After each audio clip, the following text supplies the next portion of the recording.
কৃষ্ণ হরে হরে। শ্রীমদ্ ভাগবতের অষ্টম স্কন্ধে আমরা গতকাল মন্বন্তর কথার অন্তর্গত হয়ে চতুর্থ মন্বন্তরে ভগবান হরি অবতীর্ণ হয়ে গজেন্দ্র মোক্ষণ লীলা প্রকাশ করেন। সেই চতুর্থ মন্বন্তরের পরে পঞ্চম মনুরূপে রৈবত, সেই তামসের ভ্রাতা যিনি চতুর্থ মনু ছিলেন, তারই ভ্রাতা রৈবত পঞ্চম মনু, এবং ষষ্ঠ মন্বন্তর চাক্ষুষ মন্বন্তরে ভগবান অজিত তিনি আবির্ভূত হয়ে সমুদ্র মন্থন লীলা এবং কুর্ম অবতার লীলা আদি প্রকাশ করেন। কোনো সময় দেবাসুরের সংগ্রামে দেবতাগণ অসুরদের দ্বারা পরাভূত হলে এবং দুর্বাসার অভিশাপে দেবরাজ ইন্দ্র শ্রীভ্রষ্ট হলে নিজের মঙ্গল কামনায় প্রথমত ব্রহ্মার কাছে গিয়ে সমস্ত দেবগণ, ইন্দ্রসহ দেবগণ নিজেদের মঙ্গল কামনায় প্রার্থনা করলে ব্রহ্মাজি শিব আদি দেবতাগণকে নিয়ে ক্ষীরোদ সমুদ্রের তটে ভগবানের আরাধনা করেছিলেন। ভগবান চতুর্ভুজ মূর্তিতে প্রকটিত হয়ে তাদেরকে কিছু সান্ত্বনা বাক্য এবং উপদেশ করে বললেন, দেবতাগণ, সময় এখন খারাপ, সেই জন্য তোমাদের উচিত অসুরদের সঙ্গে সন্ধি স্থাপন করে, যে অসুর গুরু শুক্রাচার্যের বলে বলিয়ান, সেই অসুরদের সঙ্গে সন্ধি স্থাপন করে সমুদ্র মন্থন করো। এই সমুদ্র মন্থনের দ্বারা তোমাদের প্রকৃতপক্ষে এই দুঃসময় অতিবাহিত হবে। সমুদ্র মন্থন একটি লীলা, যেখানে দেবতাগণ এবং অসুরগণ মিলিতভাবে ভগবত নির্দেশে নিজেদের মঙ্গল করবার জন্য তারা মন্থন করেছিলেন। কিন্তু শাস্ত্রে এই সমুদ্র মন্থনকে প্রকৃতপক্ষে আমাদের জীবনযাত্রা, আমাদের নিজেদের আত্মমন্থনের একটা প্রতীক রূপে দেখানো হয়েছে। ভগবানের যে কোনো লীলা দুই কারণে সংঘটিত হয়। একটি হলো ভক্ত বিনোদনার্থ, যে সমস্ত ভক্ত সর্বস্ব ত্যাগী হয়ে দুস্ত্যাজ্য আত্মীয় স্বজনকে পর্যন্ত পরিত্যাগ করে ঐকান্তিকভাবে ভগবৎ পাদপদ্মে শরণাগত হন, তাদের বিনোদনার্থে ভগবান বিবিধ লীলাদি প্রকাশ করেন। আর যারা সেই ভগবানকে ঐকান্তিকভাবে পদাশ্রয় করতে পারেন না, কেবল সংসারাসক্তি, দেহাসক্তি বশত এই গৃহে বা গৃহতে ডুবে থাকেন, সেই সমস্ত মায়াবদ্ধ জীবকে শিক্ষা দেওয়ার জন্য ভগবান এই সমস্ত লীলাদি প্রকট করেন।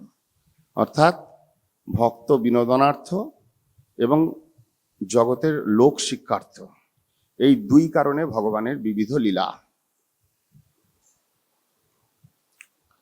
তাই এই যে সমুদ্র মন্থন লীলা, যখন ভগবানের নির্দেশে দেবতাগণ অসুরদের সঙ্গে সন্ধি স্থাপন করলেন এবং ভগবান বললেন ক্ষীরোদ সমুদ্রকে মন্থন করার জন্য, সেই মন্থন করতে গিয়ে মন্দার পর্বতকে মন্থন দণ্ড এবং বাসুকি নাগকে মন্থন রজ্জু হিসেবে ব্যবহার করবার উপদেশ দিলেন। সেই মন্দার পর্বত এত সুবৃহৎ, এত সুবিশাল যে দেবাসুরেও মিলিতভাবেও সেই মন্দার পর্বতকে নিয়ে আসতে পারছিলেন না। কিছু অসুর তো সেই মন্দার পর্বতের নিচে চাপা পড়ে মারাই গেলেন। তখন ভগবান, গরুড় বাহন ভগবান, নিজ হস্তে সেই মন্দারকে তুলে নিয়ে এসে সমুদ্রে নিক্ষিপ্ত করলেন এবং সেই স্বয়ং তিনি কূর্ম রূপ ধারণ করে, কূর্ম অবতার ধারণ করে সেই মন্দার পর্বতের তলদেশে, সমুদ্রের উপরই মন্দার পর্বতের তলদেশে সেই পিঠের মধ্যে মন্দার পর্বতকে ধারণ করলেন, যাতে তার ভারে সেই মন্থন সম্ভব হয়। ক্রমে দেবতা এবং অসুর মিলিতভাবে যেমনই মন্থন শুরু করলেন, সেই মন্থনের দ্বারা 14টি রত্ন উঠে এসেছিল। এই যে 14 রত্ন, এইটাই শাস্ত্রে প্রতীক রূপে ব্যবহার করছেন, শিক্ষা দিচ্ছেন। আমাদের হৃদয়স্থ যে আমাদের হৃদয়রূপী সমুদ্রকে যদি আমরা মন্থন করি, আত্মমন্থন করি, এই যে সমুদ্র মন্থন প্রকৃতপক্ষে আমাদের জীবনযাত্রা, আমাদের ঊর্ধ্বগতি যাত্রা করতে গিয়ে নিজেরা যে যে অবস্থার অতিক্রম করে সেই ঊর্ধ্বগতি লাভ করতে সমর্থ হই, সমুদ্র মন্থন থেকে উত্থিত বস্তুসমূহ বা রত্নসমূহ তারই প্রতীক। এই রূপে শাস্ত্র শিক্ষা দিচ্ছেন। কি কি উঠেছিল বলছেন, সর্বপ্রথমেই যখন মন্থন শুরু করলেন তখন বিষ, যে বিষ অসুর কুলের অধিকাংশ অসুরকে বিনাশ করছিল এবং দেবতা কুলও তার দ্বারা ত্রস্ত হয়েছিলেন, যার প্রকোপ থেকে বাঁচবার জন্য ভগবান মহাদেব তিনি স্বয়ং সেই বিষকে কণ্ঠে ধারণ করে নীলকণ্ঠ নাম হয়েছিল। এই যে বিষ, প্রকৃতপক্ষে এই বিষ হচ্ছে আমাদের নিজেদের, যখন আমরা নিজেদের মঙ্গল করবার জন্য নিজেদের জীবনযাত্রা শুরু করি, তখন প্রথমেই নিন্দা, উপহাস, অপমান, অপযশ, বিবিধ জীবের দ্বারা অপদস্থ হওয়া, এইটাকে বিষের সঙ্গে তুলনা করেছে। যদি আমি সেইটাকে সহন করতে পারি, কিভাবে সহন করেছিল দেবতাগণ? মহাদেবের সাহচর্যে। অর্থাৎ আমরা যে জীবনে চলতে গিয়ে প্রত্যেক পদে পদে কোনো না কোনো ঘটনার দ্বারা, কোনো না কোনো ব্যক্তির দ্বারা, এখন হরিভজন শুরু করেছি, হরিভজন করে নিজের আত্মমঙ্গল করতে চাই, কিন্তু সর্বপ্রথমে ভয় পাই আমার আত্মীয় পরিবার এরা নিন্দা করবে, এরা আমার উপহাস করবে, কণ্ঠে মালাটা ধরতে ভয় পাই, কপালে তিলক ধারণ করতে ভয় পাই, লোকের উপহাস, নিন্দা, এইগুলো চিন্তা করে করে আমরা আমাদের মঙ্গলের রাস্তাটাকে এগোতে সমর্থ হই না। এই বিষ যদি হজম করা যায়, এই বিষ যদি সহন করা যায়, বৈষ্ণব প্রবর মহাদেবের কৃপায়, অর্থাৎ বৈষ্ণবের সাহচর্যে সেই বিষকে যদি সহন করি, তারপরে উত্থিত হলো সুরভিরূপী কামধেনু। কামধেনু, সুরভি, অর্থাৎ যদি সেই অবস্থা অতিক্রম করে জীব, তখন নিজের প্রতিভা, নিজের যোগ্যতা, যে যোগ্যতার দ্বারা হরিভজনে অগ্রসর হওয়া যায়, যে যোগ্যতার দ্বারা হরি সেবা করা যায়। আমরা প্রত্যেকেই যখন হরিভজন করতে শুরু করি, আমরা হতে পারি অনেক বয়স্ক, আমরা হতে পারি জড়বিদ্যায় বিদ্বান, কিন্তু যখন গুরুপাদ পদ্মে এসে পড়ি, যখন সাধুদের সান্নিধ্যে পড়ি, তখন আমরা কি দেখি? আমাদের মধ্যে মূলত কোনো কিছুই যোগ্যতা নাই। না আছে ভগবানের ভজন করবার মতো জ্ঞান, না আছে বুদ্ধি, না আছে আত্মসমর্পণ বৃত্তি, আর না আছে কোনো কর্মক্ষমতা।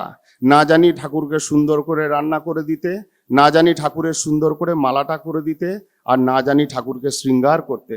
কোনো রকম প্রতিভা, কোনো রকম যোগ্যতা আমাদের মধ্যে থাকে না। কিন্তু যখন প্রথম বিষ সহন করি, তখন তারপরে ক্রমে এমন কিছু প্রতিভা, এমন কিছু যোগ্যতা সেই বৈষ্ণবগণের কৃপায়, সাধুগণের কৃপায় উত্থিত হয়, যেটা দিয়ে হরি সেবায় লাগানো যেতে পারে। সমুদ্র মন্থন করতে গিয়ে দ্বিতীয় রত্নরূপেই কামধেনু, সুরভি গাভী উত্থিত হলো। তারপরে তৃতীয় হচ্ছে উচ্চৈশ্রবা। উচ্চৈশ্রবা নামক ঘোড়া। যদি আমি প্রথম বিষ সহন করে ভগবানের সেবা করবার যোগ্যতা অর্জন করি, তখন আমার যে গতি, ধর্মের যে গতি, আমার জীবনযাত্রার যে গতি, সেই গতিটি উচ্চৈশ্রবা ঘোড়ার ন্যায় খুব উচ্চ গতিসম্পন্ন হয়ে এগোতে থাকে সাধু কৃপায়, গুরু কৃপায়। সেই জন্য তৃতীয় রত্নরূপে উচ্চৈশ্রবা ঘোড়া সমুদ্র মন্থন থেকে উত্থিত হলো। চতুর্থ রত্নরূপে এলেন ঐরাবত। ঐরাবত অর্থাৎ হাতি, চতুর্দন্ত বিশিষ্ট হাতি, যেটাকে বাহন করেছিলেন দেবরাজ ইন্দ্র। সেই হাতির সঙ্গে জীবনযাত্রার তুলনা করছেন। যখন স্বমহিমায় নিজ প্রতিভায় স্থিত হয়ে আমি ধর্মের গতিতে এগোতে থাকি। হাতি যখন একটা গ্রাম থেকে আর একটা গ্রামে যাত্রা করে, হাতি কিন্তু নিজ মহিমায় চলতে থাকে। গ্রামবাসী এসে তাকে পূজা করে, যে সাক্ষাৎ গণপতি এসেছে এই বলে সেই হাতিকে কেউ পূজা করে, কেউ ভোগ লাগায়, কেউ তার মহিমা দেখে প্রসন্ন হয়, কেউ তাকে পূজা করে। কিন্তু তারই মধ্যে একটা জাতি আছে যে তার পিছনে চিৎকার করতে থাকে, অর্থাৎ কুকুর। যখন কোনো জীব নিজের গতিসম্পন্ন ধর্মের গতি নিয়ে এগোতে থাকে, তখন কিছু স্বার্থান্বেষী, কিছু অপস্বার্থপর জীব আমাদের পিছনে এইরকম ভাবে নিরন্তর চিৎকার করতে থাকে। হাতি কিন্তু বিন্দু মাত্রও ভ্রুক্ষেপ করে না, সেই কুকুর তার হাতির পিছনে চিৎকার করতেই থাকে, কোনোভাবে সামনেও আসে না, পিছন থেকে চিৎকার করে। অতএব যখন হরিভজন করতে করতে আমরা এগোবো, এরকম অনেক কিছু আমাদের আশেপাশে থাকবে, ভক্তির প্রতিকূল বিষয়, আমার হৃদয়স্থ নানান মলিনতা কুটিনতা অথবা বহির বিষয় আমাকে আক্রমণ করবে।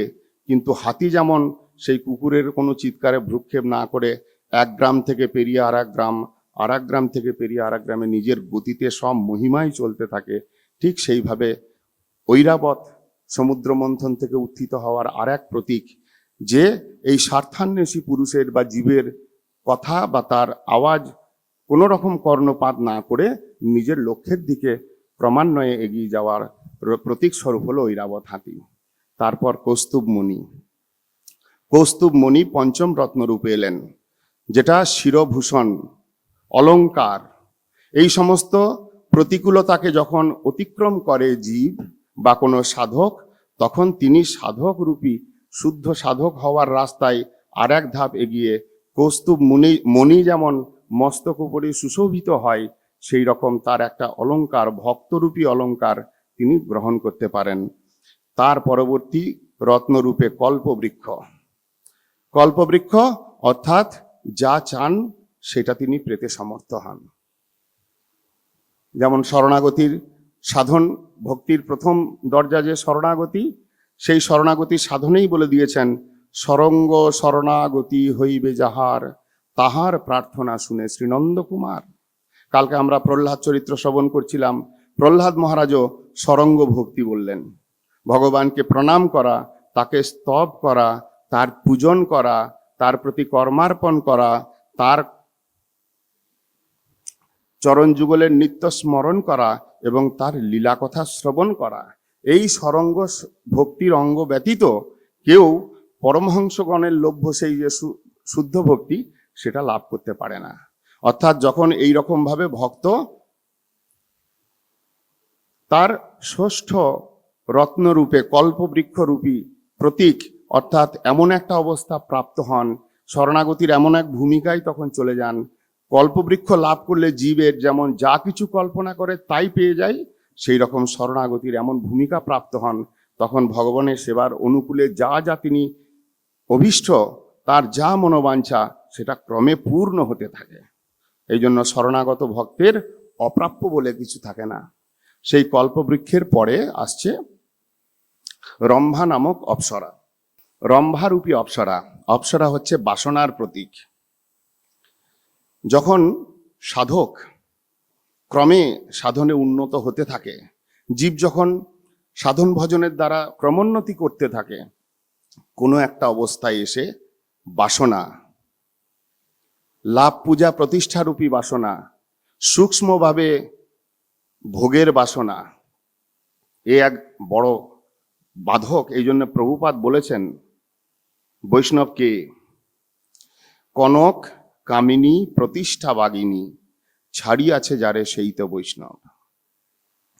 অর্থের লোভ, সূক্ষ্মভাবে স্ত্রী সঙ্গের লোভ এবং তার উপরে গিয়ে প্রতিষ্ঠার একটা কামড়, প্রতিষ্ঠার আশা, সাধকের সিদ্ধি ভূমিকা পর্যন্ত উদ্বেগ দেবে। সাধারণ ভূমিকাগুলো অতিক্রম করতে করতে, স্বরূপু জয় করতে করতে যখন উঠতে থাকে জীব, তখন সিদ্ধির দোরগোড়াতেও যদি পৌঁছে যায়, কনক কামিনী পিছন ছেড়ে দিলেও প্রতিষ্ঠা পিছন ছাড়ে না।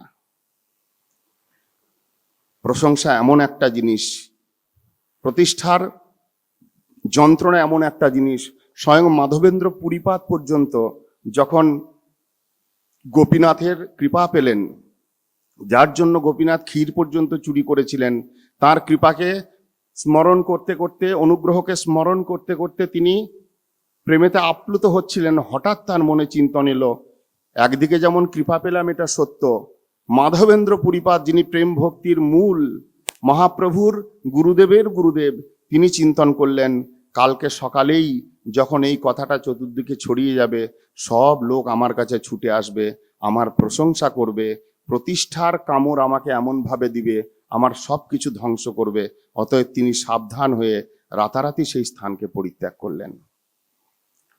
তাই বলছেন সপ্তম রত্নরূপে অপ্সরা, রম্ভারূপী অপ্সরা, অর্থাৎ পরীক্ষা, ভগবত ভক্তের পরীক্ষার জন্য ভগবান বাসনা কিছু উদয় করিয়ে দেওয়ার পরিবেশ তৈরি করে দেন, কিছু কিছু বস্তু দেন, দেখেন। এই জন্যে বলেন দিয়ে ধন বুঝে মন ভরে নিতে কতক্ষণ। ভগবান নিজের কাছে টানবেন, তার পূর্বে অনেক কৃপা করতে করতে মধ্যে মধ্যে পরীক্ষা নিবেন, তোমাকে যশ দিবেন, তোমাকে সম্মান দিবেন, তোমাকে বাসনা দিবেন, সুযোগ তৈরি করে দেবেন, যাও ভোগ করবার মতো স্কোপ এসে গেছে। যদি সেইটার থেকে বাঁচতে পারো তবে তুমি ক্রমে উত্তম গতি লাভ করবে। দেখুন সমুদ্র মন্থনের থেকে উত্থিত যতগুলো দ্রব্য কি ক্রমপর্যায়ে এসেছে। একেবারে অন্তিমে গিয়ে অমৃত পাবে, সেই অমৃত তো প্রথমে এসে যেতে পারত, অথবা এই কল্পবৃক্ষ প্রথমে এসে যেতে পারত, যা চাইতাম তাই পেতাম। কেন প্রথমে বিষ এলো? পরপর পরপর ক্রমানুসারে শাস্ত্র কিরকম বর্ণন করছে। এরপরে লক্ষ্মী দেবী, যদি সেই বাসনাকে অতিক্রম করা যায়, তখন বৈকুণ্ঠের অধীশ্বরী লক্ষ্মী দেবীর কৃপায় সমস্ত রকম অর্থ সম্পদ বা নিজের যেগুলো ভক্তির অনুকূল বিষয়, এগুলো সব লাভ করে এক ধনেতে সম্পূর্ণ পরিপূর্ণ হতে পারে জীব। তারপরে আসে বারুণী। ধন এলে যেমন, অর্থ যেমন পরমার্থের সেবায় লাগতে পারে, সেই রকম অর্থের আর একটা প্রকৃতি হচ্ছে অনর্থের দিকে নিয়ে চলে যাবে। এই জন্য লক্ষ্মী দেবীর পরে প্রকটিত হলো বারুণী রূপী সুরা বা মদ। আসরিক প্রবৃত্তির একটা সুযোগ এসে যায়। এই জন্যই তো কুন্তী দেবী বললেন যে যদি কারো ধন মদ এসে যায়, সে আর ভগবানকে পাবে না। ধন থাকতে পারে, ধন থাকাটা খারাপ নয়, কিন্তু সেই ধনটাকে যদি পরমার্থের সেবায় না লাগাতে পারি, তাহলে সেটা, সেই অর্থটা অনর্থের মূল। এই জন্য প্রভুপাদ বললেন, যদি থাকে বহু ধন, নিজে হবে অকিঞ্চন, বৈষ্ণবের কর উপকার। তোমার অর্থ দিয়েছেন ভগবান তোমাকে, তুমি সেটা যদি পরমার্থের সেবায় লাগাতে পারো তবে তোমার মঙ্গল, না হলে সেই অর্থটাই অনর্থের মূল হয়ে যাবে। এই জন্য লক্ষ্মী দেবীর পরে আসুরিক প্রবৃত্তি সম্পন্ন প্রতীক রূপে বারুণীর প্রকট হলো। আমরা যে স্থানে বসে রয়েছি, যে শ্রী নাট্য মন্দিরে বসে রয়েছি, জগৎগুরু শ্রীল প্রভুপাদ প্রকট করলেন, কিন্তু জগবন্ধু দত্ত এক ব্যক্তি, একজন গৃহস্থ, প্রভুপাদ তার উপাধি দিলেন ভক্তি রঞ্জন জগবন্ধু দত্ত। এমন কিছু কার্য করলেন যার দ্বারা ভক্তি দেবীকে তিনি রঞ্জিত করতে পারলেন, ভক্তি দেবীর মহিমাকে তিনি প্রকাশ করতে পারলেন। তিনি কি করেছিলেন? সারা জীবন ভর যা অর্থ উপার্জন করেছিলেন, এই গিরিশ মঞ্চের পিছনেই থাকতেন, এখানেই তার বাড়ি আজও রয়েছে।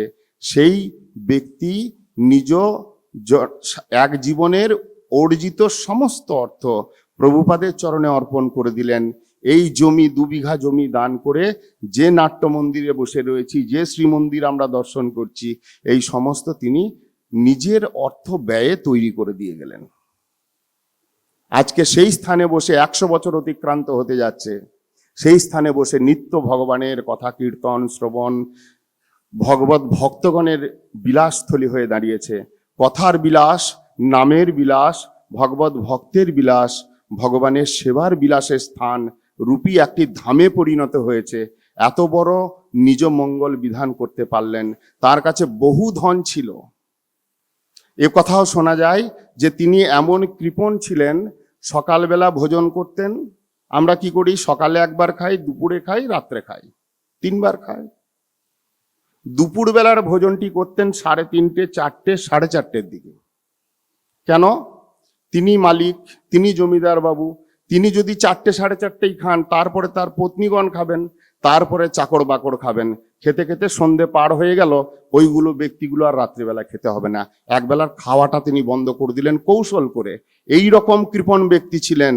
অর্থকে তিনি নষ্ট করতেন না, কিন্তু সেই অর্থ দিয়ে তিনি কি কার্য সাধন করলেন?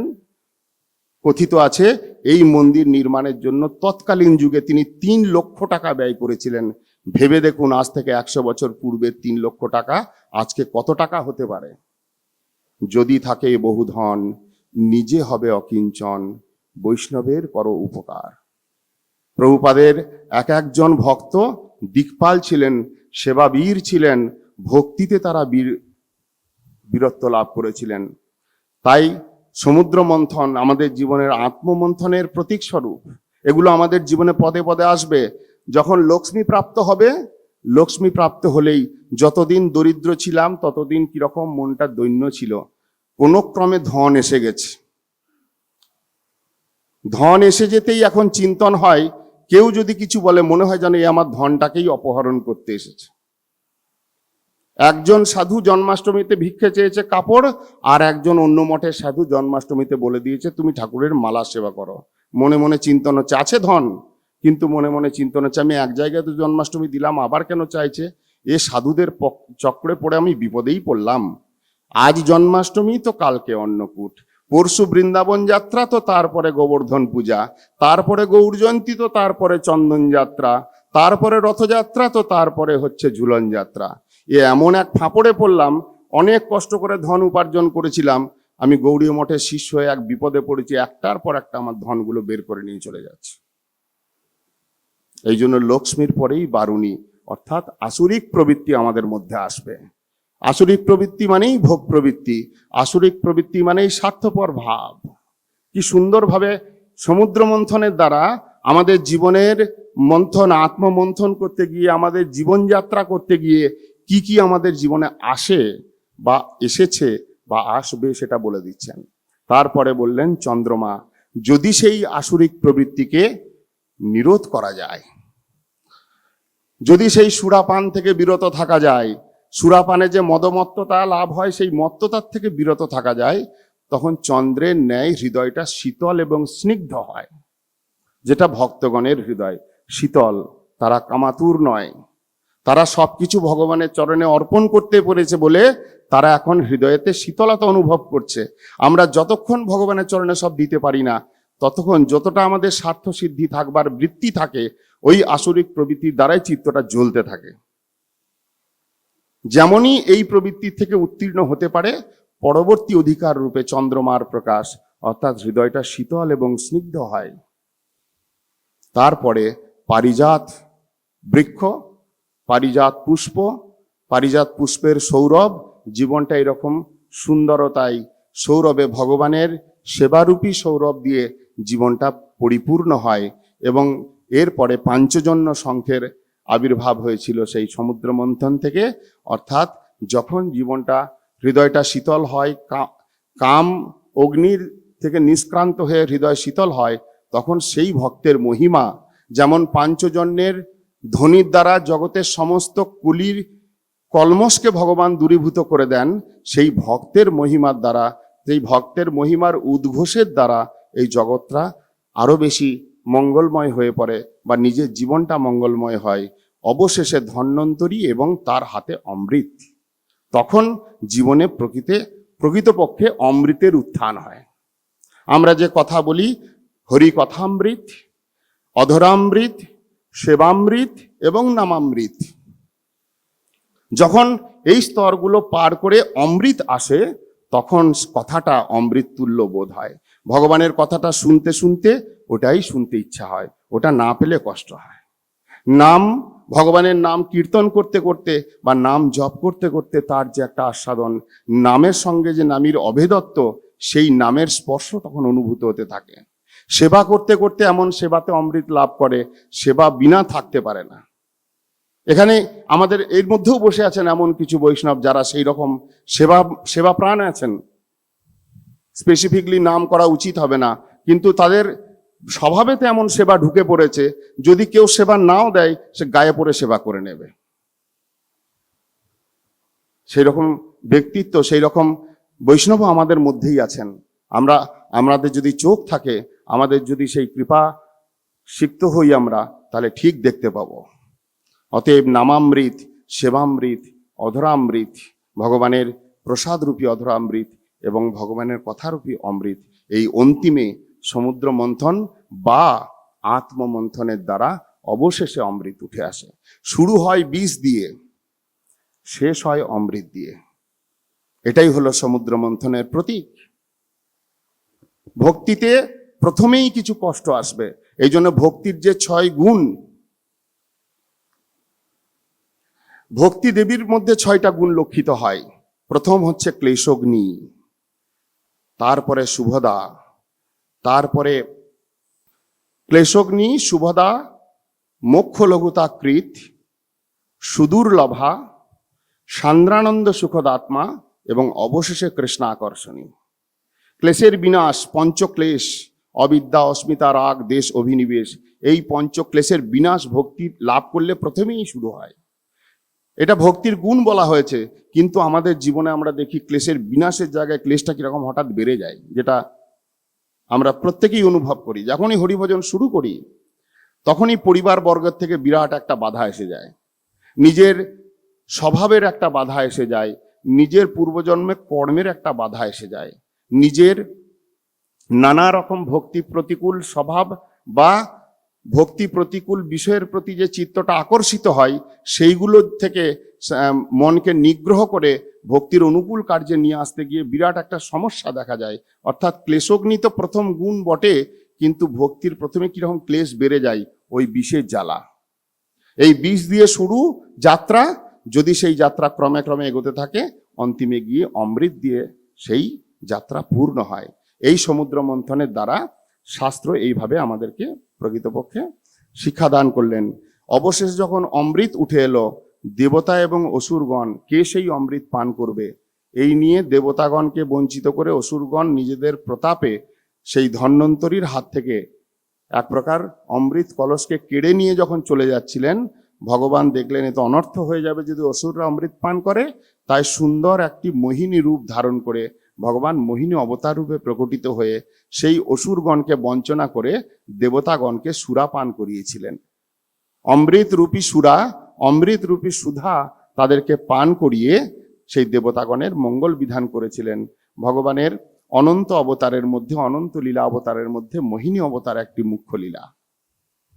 ভাগবতে বর্ণন করা হয়েছে, যখন এই মোহিনী অবতার বা তিনি লীলা করেন, তখন মহাদেব শিবজি সেই লীলা দর্শন করতে পারেননি। হঠাৎ করে তার ইচ্ছা হলো যে এই মোহিনী অবতার কি রকম, আমি তো এটা দেখলাম না। ভগবানের অনেক অবতার, কখনো কুর্ম রূপে, কখনো বরাহ রূপে, কখনো নৃসিংহ রূপে, কখনো আমরা শুনবো কিছুক্ষণ পরে বামন রূপে, এইরকম বিবিধ স্বরূপে তিনি অবতীর্ণ হয়েছেন। কিন্তু মোহিনী স্ত্রীরূপ ধরে এরকম অবতার, এমনিই ভগবান সকল জীবের চিত্তাকর্ষক, তার উপরে তিনি যদি মোহিনী রূপ ধারণ করেন সেটা কত না আকর্ষক হবে। শিবজির ইচ্ছা হলো, প্রার্থনা করলেন। যখন মোহিনী দেবী অসুরগণকে বঞ্চনা করে দেবতাগণকে সুধাপান করিয়ে সেই স্থান থেকে চলে গেছিলেন, শিবজি বিশেষভাবে গিয়ে ভগবানের কাছে নিবেদন করেছিলেন যে আমি তোমার মোহিনী অবতার দর্শন করতে চাই। প্রথম অবস্থায় ভগবান অস্বীকার করতে থাকলেও হঠাৎভাবে এমন মায়া বিস্তার করলেন, এমনভাবে নিজের মোহিনী রূপকে নিয়ে আসলেন, শিবজি প্রথমে বুঝতেই পারলেন না। এমন একটা রূপ চোখের সামনে ভেসে উঠল, সেই রূপটার প্রতি আকৃষ্ট হয়ে ধাবিত হলেন, কামোন্মত্ত হয়ে ধাবিত হয়েছিলেন। পরবর্তীকালে দেখলেন এই সেই ভগবানের মোহিনী অবতার। এই জন্য ভাগবতের প্রথম শ্লোকেই বলেছেন মুহ্যন্তি যৎসূরয়। যে ভগবানকে অনুভব করতে গিয়ে সময়ে সময়ে দেবতাগণ তো অতি তুচ্ছ, মানবগণ তো অতি তুচ্ছ, দেবশ্রেষ্ঠ ব্রহ্মা শিবাদি এরা পর্যন্ত সেই ভগবানকে দেখতে গিয়ে, সেই ভগবানকে অনুভব করতে গিয়ে, সেই ভগবানের লীলা বুঝতে গিয়ে মোহপ্রাপ্ত হয়েছিলেন। শিবজি পরম লজ্জিত হলেন যে আমার কি অঘটন ঘটলো, যে ভগবান মোহিনী রূপে অবতীর্ণ হলেন আমি বুঝতেই পারলাম না, সাধারণ মহিলা জ্ঞানে তার পিছনে কামোন্মত্ত হয়ে ছুটেছিলাম।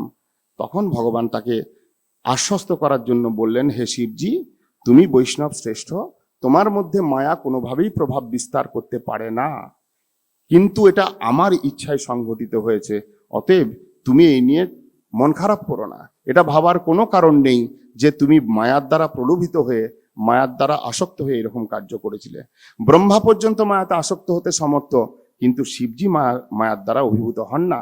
এই জন্যই মহামায়া স্বরূপিণী দেবী পার্বতী বা সতীকে নিজ পত্নী বা নিজ শক্তি করে তিনি নিজের কাছে রাখতে সমর্থ হয়েছেন। এইভাবে শিবের মহিমা বলে ক্রমে এই মোহিনী দেবী এই লীলা সমাপ্ত হলে বলতে শুরু করলেন। পরীক্ষিত মহারাজকে সুখদেব গোস্বামী পাদ মন্বন্তর কথা বলছিলেন। ক্রমে ক্রমে সেই প্রথম মনু থেকে নিয়ে ষষ্ঠ মনুতে সমুদ্র মন্থন এবং সপ্তম মন্বন্তরে বৈবস্বত মন্বন্তর, যে মন্বন্তরে আমরা বসে আছি। বিবস্বত পুত্র শ্রাদ্ধদেব এবং এই শ্রাদ্ধদেবই সত্যব্রত মুনি রূপে এই মন্বন্তরের প্রথম মনুরূপে এসেছেন। এইখানে মৎস্য অবতার লীলা প্রসঙ্গ রয়েছে এবং তারপরে অষ্টম মনু রূপে সাবর্ণী, নবম মনুরূপে দক্ষ সাবর্ণী, দশম মনুরূপে ব্রহ্ম সাবর্ণী, একাদশে ধর্ম সাবর্ণী, দ্বাদশে রুদ্র সাবর্ণী, ত্রয়োদশ মনুতে দেব সাবর্ণী এবং চতুর্দশ মনুতে ইন্দ্র সাবর্ণী। ক্রমে এগুলো পরে পরে আসবে। এখন সপ্তম মন্বন্তর, এর পরে অষ্টম থেকে 14 পর্যন্ত 14টি মন্বন্তরে ব্রহ্মার এক দিবস এবং বাকি 14 মন্বন্তরে ব্রহ্মার আর এক রাত্রি। রাত্রিকালে কোনো সৃষ্টি থাকে না, ব্রহ্মাজি নিদ্রিত হয়ে থাকেন বলে সেই সৃষ্টি তখন এক প্রলয়কালীন অবস্থায় থাকে। আবার যখন ব্রহ্মার দিবস শুরু হয়, অর্থাৎ এই প্রথম মনু স্বয়ম্ভুব মনুর থেকে শুরু হয়, তখন আবার এইরকম ক্রমে মন্বন্তর 14 মন্বন্তর আবার চলতে থাকে। এইভাবে ক্রমে ব্রহ্মার 100 বর্ষ পরমায়ু সমাপন হলে তবে গিয়ে এই সৃষ্টি মহাপ্রলয় হয়ে সমস্ত কিছু, সেই যে ভগবান থেকে সৃষ্টি হয়েছে, আমরা শ্রীশিলা প্রসঙ্গে শ্রবণ করছিলাম যে কারণদশায়ী বিষ্ণুর ইক্ষণে মায়াদেবী ক্ষোভিত হলেন, তার থেকে অংশরূপে গর্ভদশায়ী বিষ্ণু, তার থেকে নাভিকমলে ব্রহ্মা, এইভাবে যে সৃষ্টি আসলো পুনরায় আবার সেই রূপে সৃষ্টি হতে থাকে। এই রকম কথা শুনতে শুনতে হঠাৎ যখন বললেন যে এইরকম ষষ্ঠ মন্বন্তরের পূর্ব মন্বন্তরে যখন এই সমুদ্র মন্থন হয়েছিল, ঠিক তারপরেই সমুদ্র মন্থন লীলাতে যখন অমৃতের দ্বারা দেবতাগণ অনুগৃহীত হলেন, কিন্তু অসুরগণ বঞ্চিত হয়ে গেলেন। যে দেবতাগণ পূর্বে ক্ষীণবল ছিলেন সমুদ্র মন্থনের পূর্বে, এখন সুধা পান করে তারা প্রচণ্ড বলে বলিয়ান হয়ে ক্রমে সেই অসুরগণ সঙ্গে যুদ্ধ করতে করতে অসুরগণকে পরাজিত করলেন। দৈত্য কুলপতি মহারাজ বলি, সেই প্রহ্লাদের পুত্র বিরোচন এবং বিরোচন পুত্র বলি অনেক প্রয়াস করেও যখন সেই দেবতাদের দ্বারা পরাভূত দশা লাভ করলেন এবং বেশ কিছু সৈন্য, বেশ কিছু অসুর, তা কারোর হাত কাটা গেল, কারোর পা কাটা গেল, কেউ মূর্ছিত হলো। দেবতাগণ যেহেতু পূর্বে পরাজিত হয়েছিলেন, সেই প্রতিশোধ নেওয়ার জন্য এমন প্রবল যুদ্ধ করেছিলেন যে অসুরগণ প্রায় প্রাণনাশ হয়ে এসেছিল। পরবর্তীকালে শুক্রাচার্য সঞ্জীবনী মন্ত্রের দ্বারা তাদের সমস্ত অসুরগণকে আবার সুস্থ করে তাদেরকে নিজ মহিমায় স্থিতি লাভ করাবার জন্য সেই বলি মহারাজকে দিয়ে বিশ্বজিৎ নামক এক যজ্ঞ করিয়েছিলেন।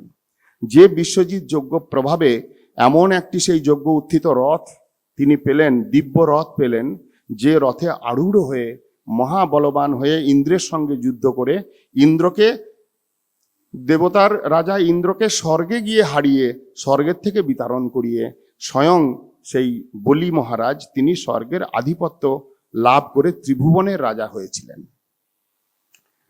এই যে বলির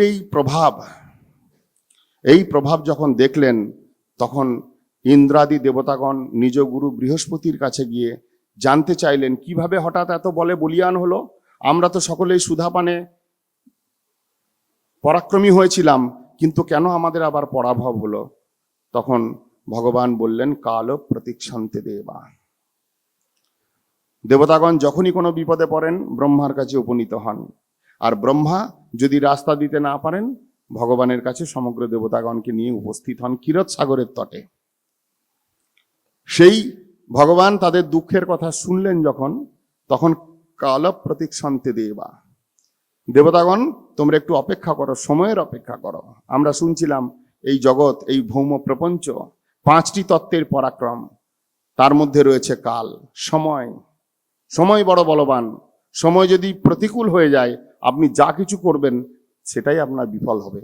কিন্তু সময় যদি অনুকূল থাকে, যেমন কর্মের দ্বারা আমরা বাধ্য, কর্ম একটা তার প্রভাব বিস্তার করে, সেরকম সময় এই জগতে আমাদের উপর প্রভাব বিস্তার করে।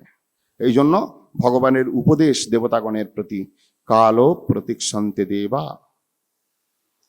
ব্রহ্মাজি আশ্বস্ত করলেন যে তোমরা কিছুকাল অপেক্ষা করো, ভগবান যথাসময়ে এই বলি, যিনি এখন গুরু শুক্রাচার্যের বলে বলিয়ান হয়ে বিশ্বজিৎ নামক যজ্ঞের দ্বারা এত প্রভাব বিস্তার করতে পেরেছেন, নিশ্চয়ই ভগবান তাকে দমন করে তোমাদের পুনঃমঙ্গল বিধান করবেন। অতএব তোমরা অপেক্ষা করো। এদিকে সেই দেবতাগণ যখন এদিক ওদিক লুকিয়ে বেড়াচ্ছে, ভগবানের কথা শুনে সময়ের অপেক্ষায় নিজেদের আত্মগোপন করে বেড়াচ্ছে, তখন দেবমাতা অদিতি তিনি অন্তরে বেরো ব্যথিত হলেন। নিজের সন্তানদের যদি কষ্ট দেখে মা যেমন সহ্য করতে পারে না, সেরকম দেবমাতা অদিতিও পারলেন না। তাই তিনি নিজ পতি কশ্যপের কাছে গিয়ে নিবেদন করলেন। যদিও কশ্যপ প্রথম অবস্থায় তাকে তত্ত্বজ্ঞানের দ্বারা চিত্ত সন্তোষণ করার বিধান দিলেন, যে দেখো এই যে জড়ীয় সুখ বা জড়ীয় দুঃখ, এই সংসারে কোনোটাই টেকে না। সুখ এবং দুঃখ একটা চাকার মতো। একটা চাকার ঊর্ধ্বভাগ, একটা নিম্নভাগ রয়েছে, কিন্তু চাকাটা যখন ঘুরতে থাকে, ঊর্ধ্বভাগটা কখনো নিম্নে, নিম্নভাগটা ঊর্ধ্বে, আবার নিম্নভাগটা ঊর্ধ্বে, ঊর্ধ্বভাগটা নিম্নে। এই যে অলাত চক্রবৎ সে ঘুরে যাচ্ছে, এই সংসারের সুখ দুঃখটাও ঠিক সেই রকম। আজকে যদি সুখ আছে, আনন্দ করবার কোনো কারণ নেই, কালকেই দুঃখ আসবে, গ্যারেন্টি। আবার আজকে যদি দুঃখ আছে, কালকে সেই দুঃখের কিছুটা হলেও প্রশমন হবে এবং হালকা সুখের আভাস পাবেন। যদিও বিজ্ঞগণ, শাস্ত্র চতুর মহাজনগণ বলছেন এই সংসারটা দুঃখময়ী, এখানে সুখ নাই। যদি সুখ নাই, তাহলে এত এত অনন্ত কোটি জীব কি সবাই বোকা? তারা কি কিছু পাচ্ছে না? আমরা কি কোনো সুখ পাচ্ছি না সংসারে? না পেলে এমনিই পড়ে আছি। কিছু তো সুখ আছে মহারাজ, অবশ্যই আছে। যেমন চিত্রকেতু রাজার ঘরে জন্ম হয়েছিল, ছেলেটা বিরাট সুখী হলেন। কিন্তু যে সুখটা এই সংসারে রয়েছে, মহাজনগণ বলছেন ভালো করে দেখো ভাই,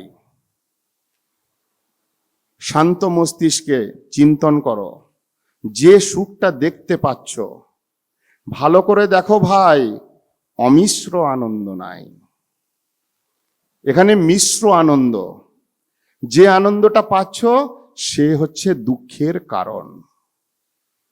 ওই আনন্দ মানে আনন্দের একটা ছোঁয়া, আনন্দের একটা আভাস, ওইটা দুঃখকে আনয়ন করবে। যে ছেলেটা আমার ঘরে এলো, দম্পতির ঘরে পিতামাতা হয়েছি, বিরাট আনন্দ।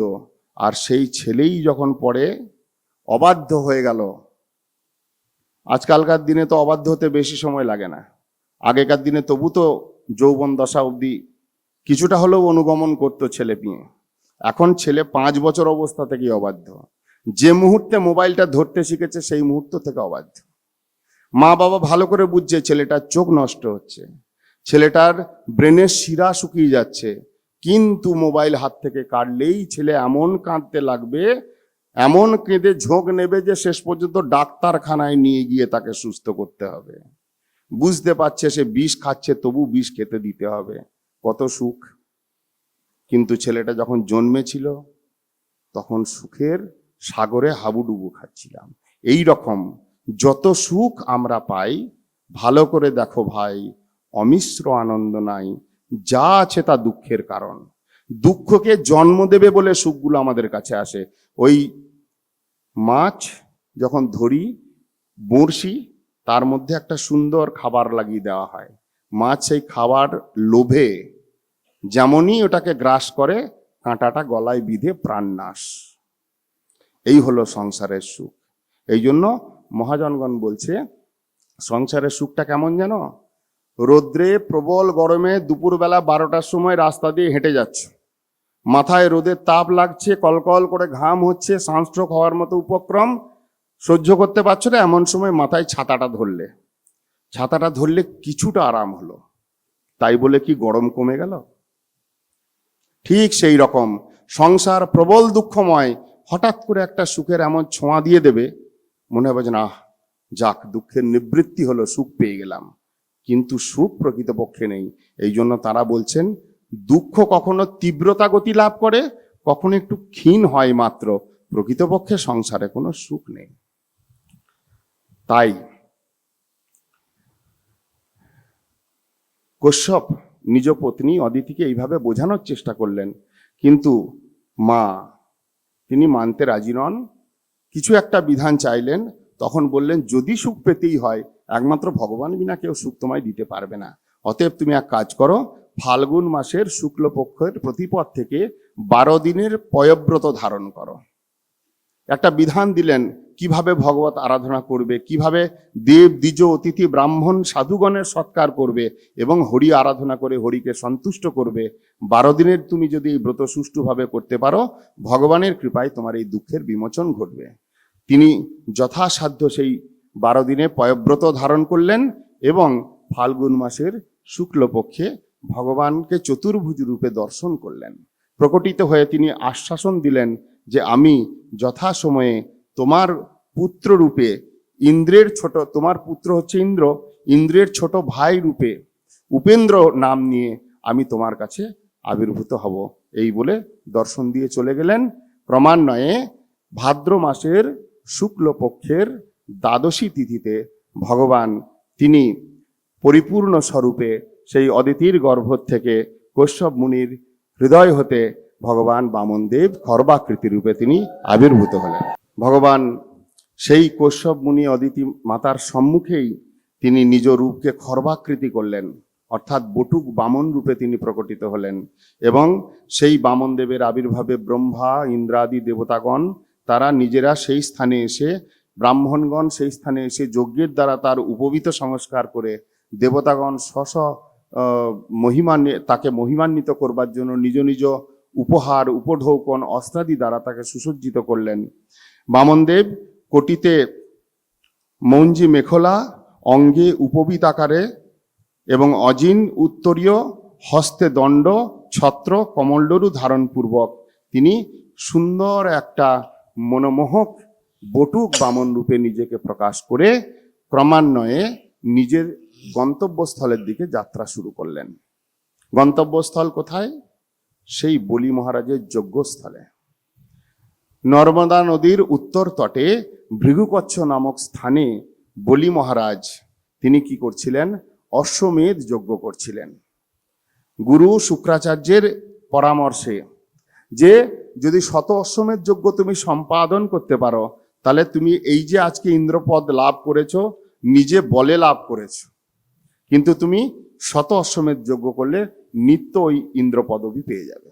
যদিও নিত্য বলে কিছু হয় না, প্রত্যেকটি মন্বন্তরেই ইন্দ্র পাল্টাতে থাকে, কিন্তু এক মন্বন্তর পর্যন্ত তুমি সেই ইন্দ্রপদ পাবে।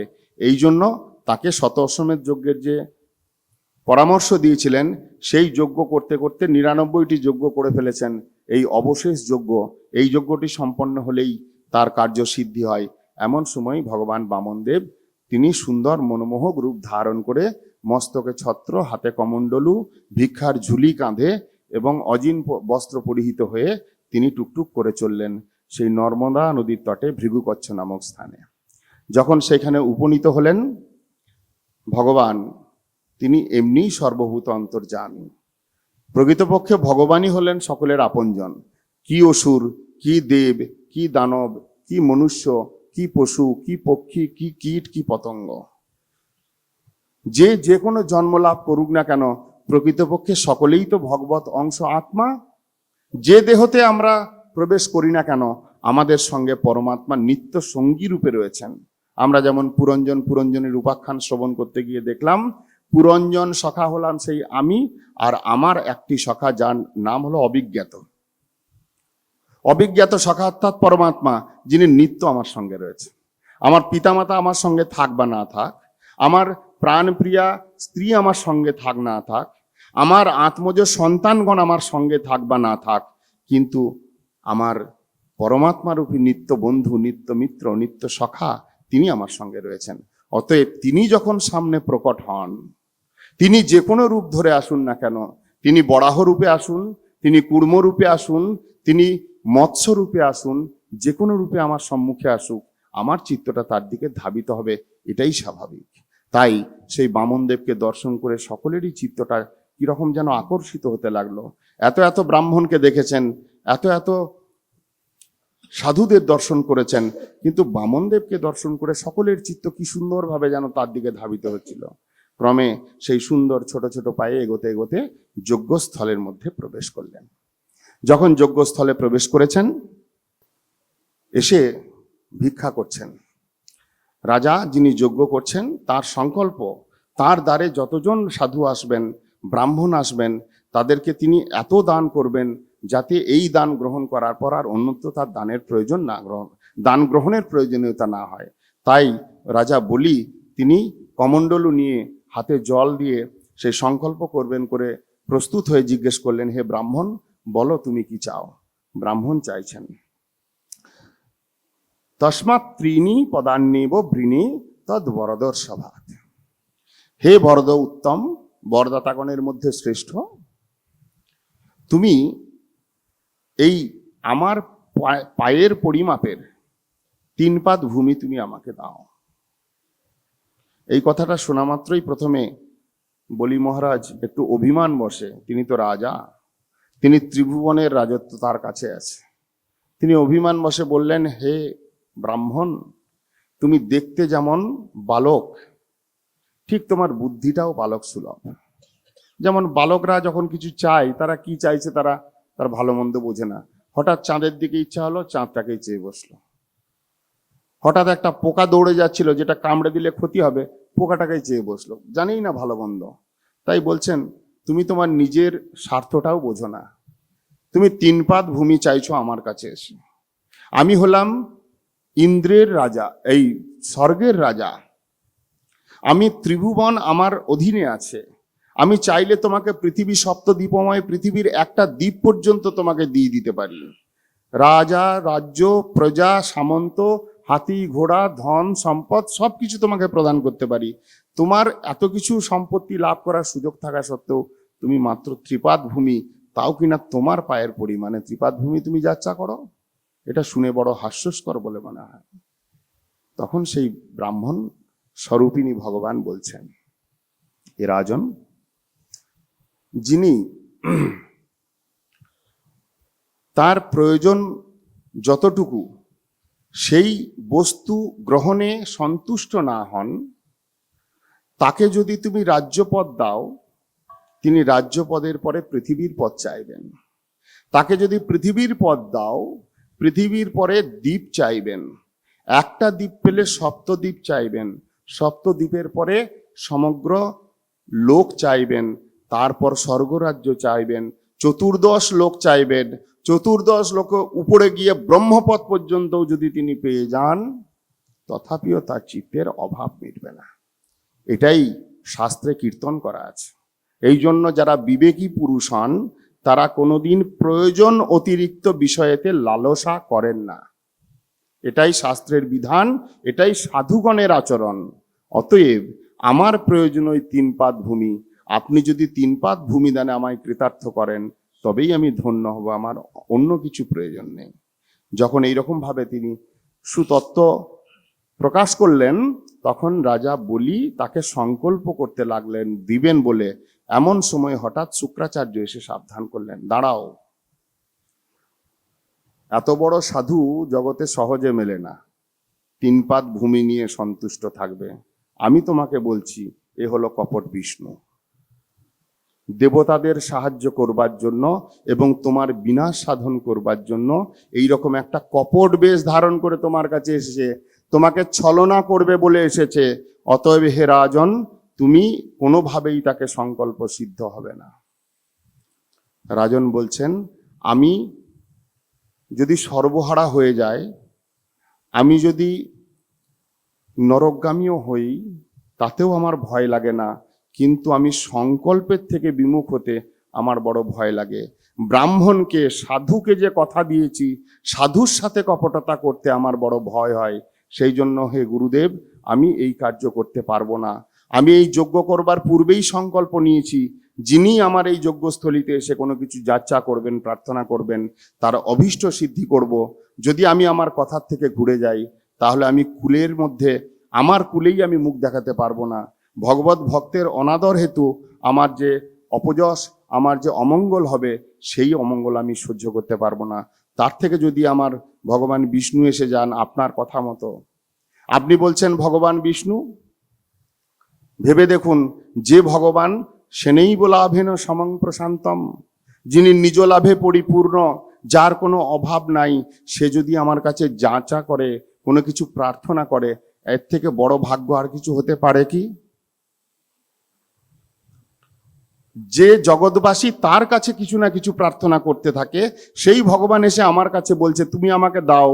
যদি সত্য সত্যই তিনি ভগবান বিষ্ণু হন, তিনি যদি আমার কাছে এসে প্রার্থনা করেন, এর থেকে বড় ভাগ্য আর কি আছে? আর যদি আপনার এই ধারণা ভুল হয় যে না, ইনি বিষ্ণু নন, ইনি সাধারণ একজন ব্রাহ্মণ, তাহলে তো আমি যে কথা রাখতে পারলাম না, তার জন্য ক্ষতি। অতএব আমার উচিত তাকে দান করা। দান করলে যদি তিনি ব্রাহ্মণ হন, আমার কথা রক্ষিত হবে, আর যদি তিনি ভগবান হন, তাতেও আমার পরম মঙ্গল হবে। এই বলে তিনি জোরপূর্বক, মিথ্যা কথা বলতে পারবেন না বলে তিনি দান করতে গেলেন। তখনও গুরু বলছেন, দেখো, মিথ্যা কথা বলা শাস্ত্রে পাপ, এটা ঠিক, কিন্তু শাস্ত্রে এও বলা আছে 6টি স্থানে মিথ্যা কথা বলা যায়। শুক্রাচার্য বলছেন, কোথায় কোথায়? স্ত্রীষু নম্র বিবাহে চ বৃত্তার্থে প্রাণ সংকটে গো ব্রাহ্মণ হিতার্থে হিংসায়াং নানৃতম সজ্জুগুপ্সিতম। যে নিন্দাটা শাস্ত্রে ঘৃণ্য, আমরা দক্ষযজ্ঞ প্রসঙ্গে শুনেছিলাম, নিন্দায় নাহিক কার্য সবে পাপ লাভ। অতএব নিন্দা নাহিক করায় কোনো মহাভাগ। যে মিথ্যা কথা বলাটা নিন্দনীয়, ঘৃণ্য কার্য, যুগুপ্সিতম, কিন্তু 6টি স্থানে যদি স্ত্রীলোকের উপহাস ছলে বলা যায়, বা স্ত্রীলোককে কোনো বিষয়েতে বশীকরণ বলতে এমন একটা বস্তু চেয়ে ফেলেছে, এমন একটা জিনিস চেয়ে ফেলেছে, তাকে কন্ট্রোল করবার জন্য যদি স্ত্রী বলা যায়, স্ত্রীষু নম্রভাবে তার মঙ্গলার্থে যদি বলা যায়, সেটা চলে। বিবাহে অথবা পরিহাস ছলে, অথবা জীবিকার জন্য, জীবিকা বা প্রাণ সংকটে, জীবিকার জন্য বলে নাই, বলেছেন কিংবা প্রাণ সংকটে, মৃত্যুকাল উপনীত হয়েছে, সেই সময় যদি কেউ প্রাণকে রক্ষা করতে মিথ্যা কথা বলে দেয় অন্যজন, সেটা খুব একটা ক্ষতিকারক হয় না। আর বললেন গো ব্রাহ্মণ হিতার্থে, গো এবং ব্রাহ্মণগণের হিতার্থে। অতএব এই 6-এর মধ্যে প্রাণ সংকট তোমার উপস্থিত হয়েছে। হে রাজন, তোমার এখন প্রাণ সংকট আমি চোখে দেখতে পাচ্ছি। এই বিষ্ণু কিন্তু তোমায় প্রাণ পর্যন্ত নিয়ে ছাড়বে। অতএব তুমি যদি এটা দিতে অসমর্থ হও, তাতে শাস্ত্রগত বিচারে কোনো ক্ষতি হবে না। কিন্তু এই কথাও তার কার্যকরী হলো না। অবশেষে তিনি যখন সংকল্প সিদ্ধি করবার জন্য জল হাতে নিয়েছেন, তখন গুরু তাকে অভিশাপ দিলেন, তুমি আমার অবমাননা করে, এতদিন পর্যন্ত আমার কথা মতো এত দূর এগিয়ে এসে অবশেষে আমাকে অবমাননা করে তুমি যা কার্য করতে যাচ্ছ, এর দ্বারা তোমার শ্রীভ্রষ্ট হোক। এই বলে গুরু শুক্রাচার্য সেই স্থান থেকে চলে গেলেন। এবং যেমনই তিনি সেই সংকল্প সিদ্ধি করবার জন্য জল নিয়ে সংকল্প করলেন, ক্রমে দেখতে দেখতে সেই বামনদেব অত্য আশ্চর্যভাবে নিজের স্বরূপকে এমন প্রকাণ্ডভাবে বৃদ্ধি করতে লাগলেন, এক পায়ে স্বর্গ, মর্ত এবং ভুবলোক, ভুব স, এই 3টে লোককে একটা পায়ে, যে স্বর্গ পর্যন্ত রাজত্ব করেছিলেন, রাজ্য লাভ করেছিলেন বলি মহারাজ, এক পায়ে তিনি আবৃত করলেন। দেহ বিস্তার করে সমগ্র আকাশমণ্ডলকে আবৃত করলেন। দুবাহু প্রসারিত করে 10 দিককে তিনি আবৃত করলেন। আর একটা পা বাড়িয়ে দিলেন উপর দিকে, সত্যলোকের উপরিভাগে জনলোক, তপলোক, মোহলোক এবং সত্যলোক পর্যন্ত, ব্রহ্মা যেখানে বসে রয়েছেন সেই পর্যন্ত নিজের পাদ পদ্মকে বিস্তার করে দুই পদ এবং নিজের শরীর দ্বারা এই সমগ্র জগৎকে তিনি বিস্তার করে আবৃত করলেন। এদিকে ব্রহ্মা সত্যলোকে বসে বসে লীলা দেখছিলেন। যেমনই ভগবানের চরণ পদ্ম সেই স্থানে পৌঁছালো, এত সুন্দর সুযোগ যাকে ধ্যান করে আরাধনা করেও লাভ করা যায় না, লীলা প্রভাবে তার পাদপদ্ম নিজের কাছে পেয়ে যেতেই তিনি সঙ্গে সঙ্গে ভগবানের পাদ্য অর্ঘ্য দিয়ে সেই চরণের পূজা করলেন এবং সেই চরণ ধৌত জলই গঙ্গা স্বরূপে প্রকটিত হলো। তাকে তিনি কমণ্ডলুর মধ্যে ধারণ করে রাখলেন। এই জন্য কোনো মহাজন কীর্তন করছেন, একবার ব্রহ্মা পগধোলন জব বামন অবতারো, दूजे बार শিয়া কে ধোলন পদ পঙ্কজ পখারো। একবার ব্রহ্মা চরণ ধুয়েছিলেন, আর একবার চরণ ধুয়েছিলেন রামচন্দ্র অবতারে, যখন কেবটের কাছে গিয়েছিলেন এবং কেবটের কাছে গিয়ে বললেন, আমাকে তুমি এই সরজু নদী পার করে দাও। বললেন, খুব সাবধান, বলে তুমি এই নৌকায় উঠতে পারো, কিন্তু তোমার চরণের অনেক মহিমা আমি শুনে রেখেছি। একবার তো ওই পা দিয়ে তুমি সমগ্র জগৎ বিস্তার করে দিয়েছিলে বামন অবতারে। আবার কিছুদিন আগে শুনলাম একটা পাথরে তুমি পা ছুঁয়ে দিলে, সে পাথরটা মানুষ হয়ে গেল, অহল্যা উদ্ধার করে এসছো। এখন এসেছো আমার নৌকাতে, বাই চান্স আমার নৌকাটাতে পা দিয়ে দেবে, তারপর নৌকাটা যদি সোনাতে পর্যবসিত হয়, এই নৌকাই তো আমার একমাত্র জীবিকা সংগ্রহের রাস্তা। যদি নৌকাটা কিছু ঘটে যায়, পাথর হয়ে যায়, কি হয়ে যায়, তাহলে তো আমার খাওয়া দাওয়াই বন্ধ হয়ে যাবে, আমার সংসার চলবে না। অতএব দাঁড়াও, আগে তোমার চরণটা ধুই, সেই চরণ ধোয়া জলটা আমি আগে খাই, যদি আমার কোনো ক্ষতি না হয় তবে তোমাকে চরণ নিয়ে উঠতে দেব। একবার ব্রহ্মা পগ ধোলন জব বামন অবতারো, दूजे बार শিয়া কে ধোলন পদ পঙ্কজ পখারো। সেই রামচন্দ্র লক্ষ্মণ সীতা দেবী সহ যখন কেবটের কাছে গিয়েছিলেন, তখন দ্বিতীয়বার তার এরকম সেই ভগবানের পাদপদ্ম ধারণ ধৌত হয়েছিল। শাস্ত্রে ভগবানের চরণ চিহ্নের মহিমা এই প্রসঙ্গে বলেছেন, যখন ভগবান দুই পদের দ্বারা সব কিছুকে আবৃত করলেন এবং আর একটা পদ কোথায় রাখবেন স্থান চাইতে লাগলেন, তখন সেই বলি এবং বলির অন্যান্য অনুচরগণ তারা দেখছেন সেই বিরাট প্রকাণ্ড ভগবানের দিব্য দেহকে, বলছেন যে তোমার যে তৃতীয় পদ রাখবে, সেই তৃতীয় পদ রাখবে, তৃতীয় পদ কোথায়? তার পূর্বেই ভগবান কি করেছেন, গরুরকে আদেশ দিয়ে বরুণ পাশে সেই বলি মহারাজকে বেঁধে দিয়েছেন যে তুমি মিথ্যাচারী, তুমি আমাকে ত্রিপাদ ভূমি দেবে বলেছিলে, কিন্তু দুই পা দিয়ে তোমার সবকিছু জায়গা আমি অপহরণ করেছি, স্থানই নাই, তুমি দেবে কোথার থেকে? যদি মিথ্যাচার করে পালিয়ে যাও, সেই জন্য তোমাকে আগে বন্দি করলাম। বরুণ পাশে তাকে আষ্টেপৃষ্ঠে বেঁধে দিলেন এবং বরুণ পাশে যখন বেঁধে তৃতীয় পদের জন্য স্থান চাইছেন, তখন বলি মহারাজ বলেছিলেন, তোমার তৃতীয় পদ বের করো, যা কিছু তুমি গ্রহণ করেছো প্রকৃতপক্ষে এগুলো আমি আমার বলেছি বটে, এইটাই আমার অভিমান, এইটাই আমার মায়া। যা কিছু তুমি গ্রহণ করেছো এখনো পর্যন্ত তুমি আমার কিছু গ্রহণ করতে পারো নাই, আমার নিজের বস্তু আমার কাছে আছে। যদি তোমার তৃতীয় পদ দেখতে পাই, তাহলে আমি আমার এই মস্তক দিলাম, এই মস্তক উপরে তুমি তোমার তৃতীয় পদকে রক্ষা করো। সঙ্গে সঙ্গে ভগবান নিজের উরুকে বর্ধন করলেন। এই জন্য ভগবানের আর এক নাম উরুক্রম বা ত্রিবিক্রম। নিজের উরুকে বর্ধন করে কোমর থেকে আর একটি পাকে সৃষ্টি করে তখন সেই বলি মহারাজের মস্তকে স্থাপন করেছেন।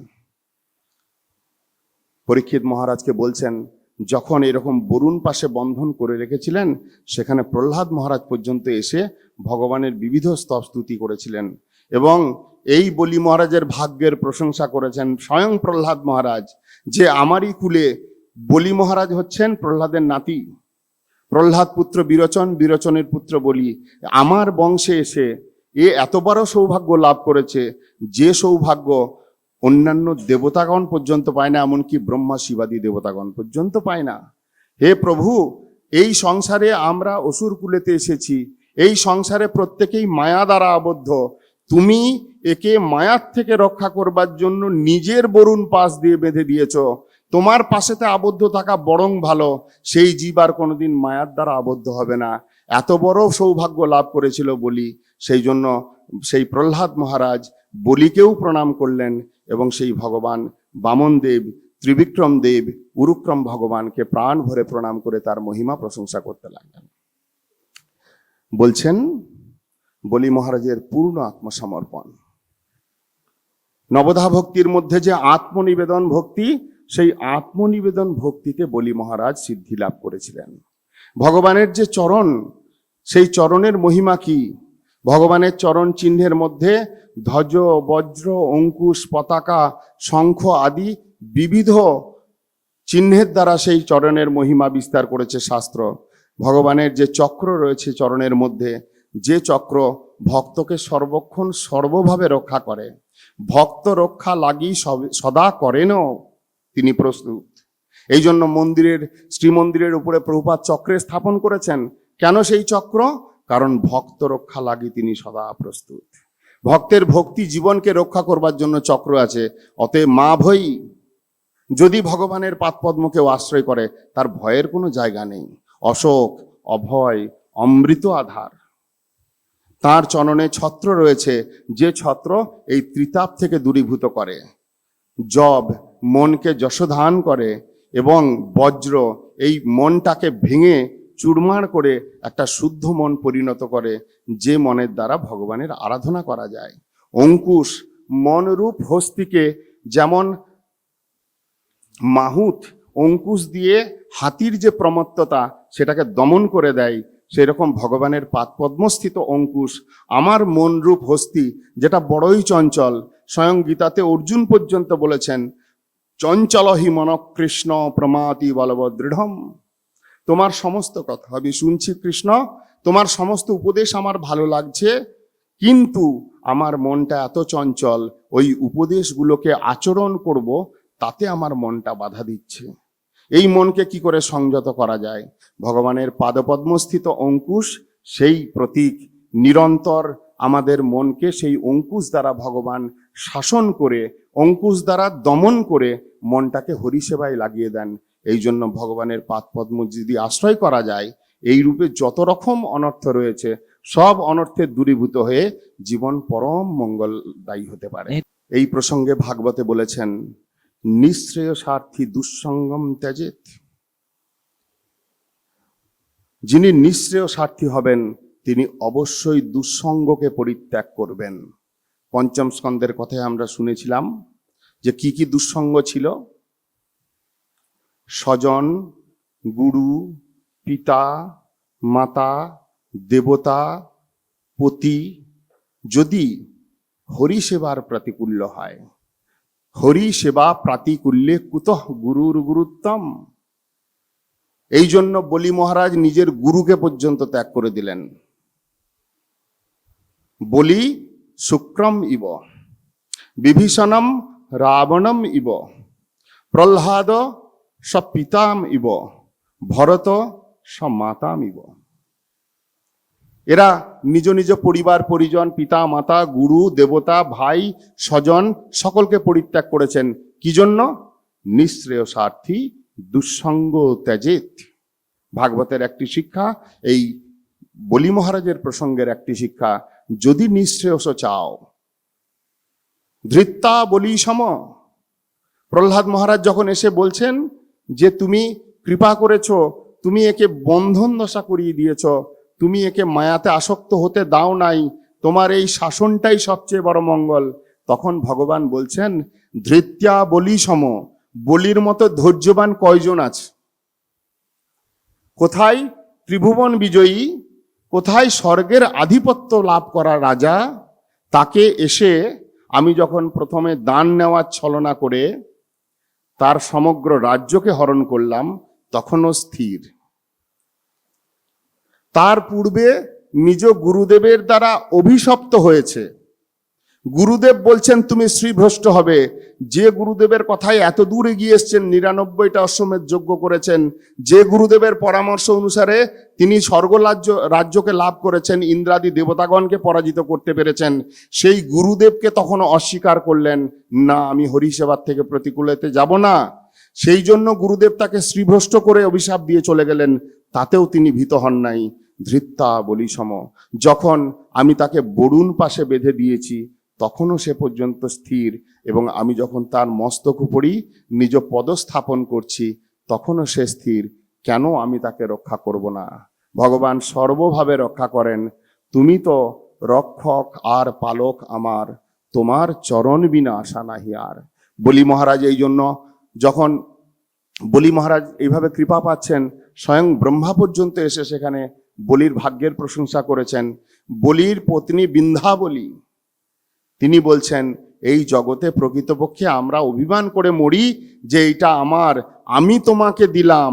বিন্ধ্যাবলী বলছেন, তার স্ত্রী বলছেন, বলি মহারাজ কিছুক্ষণ পূর্বে অভিমান করে বলেছিল যে আমি তোমাকে ত্রিপাদ ভূমি দেব, তুমি তোমার লীলার দ্বারা দেখিয়ে দিলে, এই ত্রিপাদ ভূমি তুমি কোথা থেকে দেবে? সবটাই তো ভগবানের নিজের, তাই তুমি নিজ মহিমায় নিজেকে প্রকাশিত করে সবকিছু অপহরণ করেছ। অবশেষে এমন কৃপা করলে প্রকৃতপক্ষে বলি যেটা দিতে পারত সেইটা হচ্ছে নিজেকে দিতে পারত। সেই তোমার কৃপা সাপেক্ষে বলি আত্মনিবেদন করে নিজ মস্তক উপরই তোমার চরণকে ধারণ করেছে, এই জন্যই বলি ধন্য। যদি এতদূর পর্যন্ত জীব না যায়, জীব যদি মনে করে আমি ভগবানকে দিলাম, আজকে জন্মাষ্টমী মহোৎসব আমি 40,000 টাকা দিয়ে একটা রাজবেশ করে দিলাম, মানে বোধহয় আমি কৃষ্ণকে কৃতার্থ করে দিলাম। এইটা হলো সবচেয়ে মূর্খামি কথা এবং অভিমানযুক্ত কথা। এই রকম ভাব যাদের, তারা প্রকৃতপক্ষে হরিসেবার অধিকারী হতে পারে না। যারা আত্মনিবেদন করে, যারা নিজেকে সমর্পণ করে, এই বলি মহারাজ অবশেষে প্রথমে অভিমানী হলেও তোমার কৃপাতে অভিষিক্ত হয়ে সে তোমার কৃপা লাভ করেছে। শাস্ত্রে বলেছেন, এই বলি মহারাজ, যোগ্য পত্নীগণ এবং সুখদেব গোস্বামী পাদ, এই তিনজন তত্ত্ব, এই তিনজন চরিত্র হচ্ছে কৃপাসিদ্ধ জন। এরা ভগবানের, এরা নিত্যসিদ্ধ ছিলেন না, কিন্তু ভগবত কৃপাতে সিদ্ধি লাভ করেছেন। এরা কৃপাসিদ্ধ জন। সেই বলি মহারাজকে ভগবান আশীর্বাদ করলেন যে তোমার আর কোনোদিন আসুরিক প্রবৃত্তির প্রকাশ পাবে না। হে বলি, তুমি সুতলে আমি তোমাকে স্থান দিচ্ছি, সেই সুতলে তুমি অধিকার করো, সেখানে তুমি রাজা হয়ে থাকো। প্রহ্লাদকেও নির্দেশ করলেন সেখানে থাকার জন্য, এবং তিনি স্বয়ং নিজে আদি গদাধর মূর্তিতে সেই সুতলের দ্বারপাল হয়ে, ভক্তের গৃহের দরজার দ্বারপাল হয়ে তিনি সেখানে থাকবেন বলে আশ্বাসন দিলেন। এবং পরবর্তীকালে, এটা 6ষ্ঠ মন্বন্তরের কথা, 8ম মন্বন্তরে যখন সাবর্ণী মনুরূপে আসবে তখন তুমি ইন্দ্ররূপে স্বর্গের আধিপত্য লাভ করতে পারবে।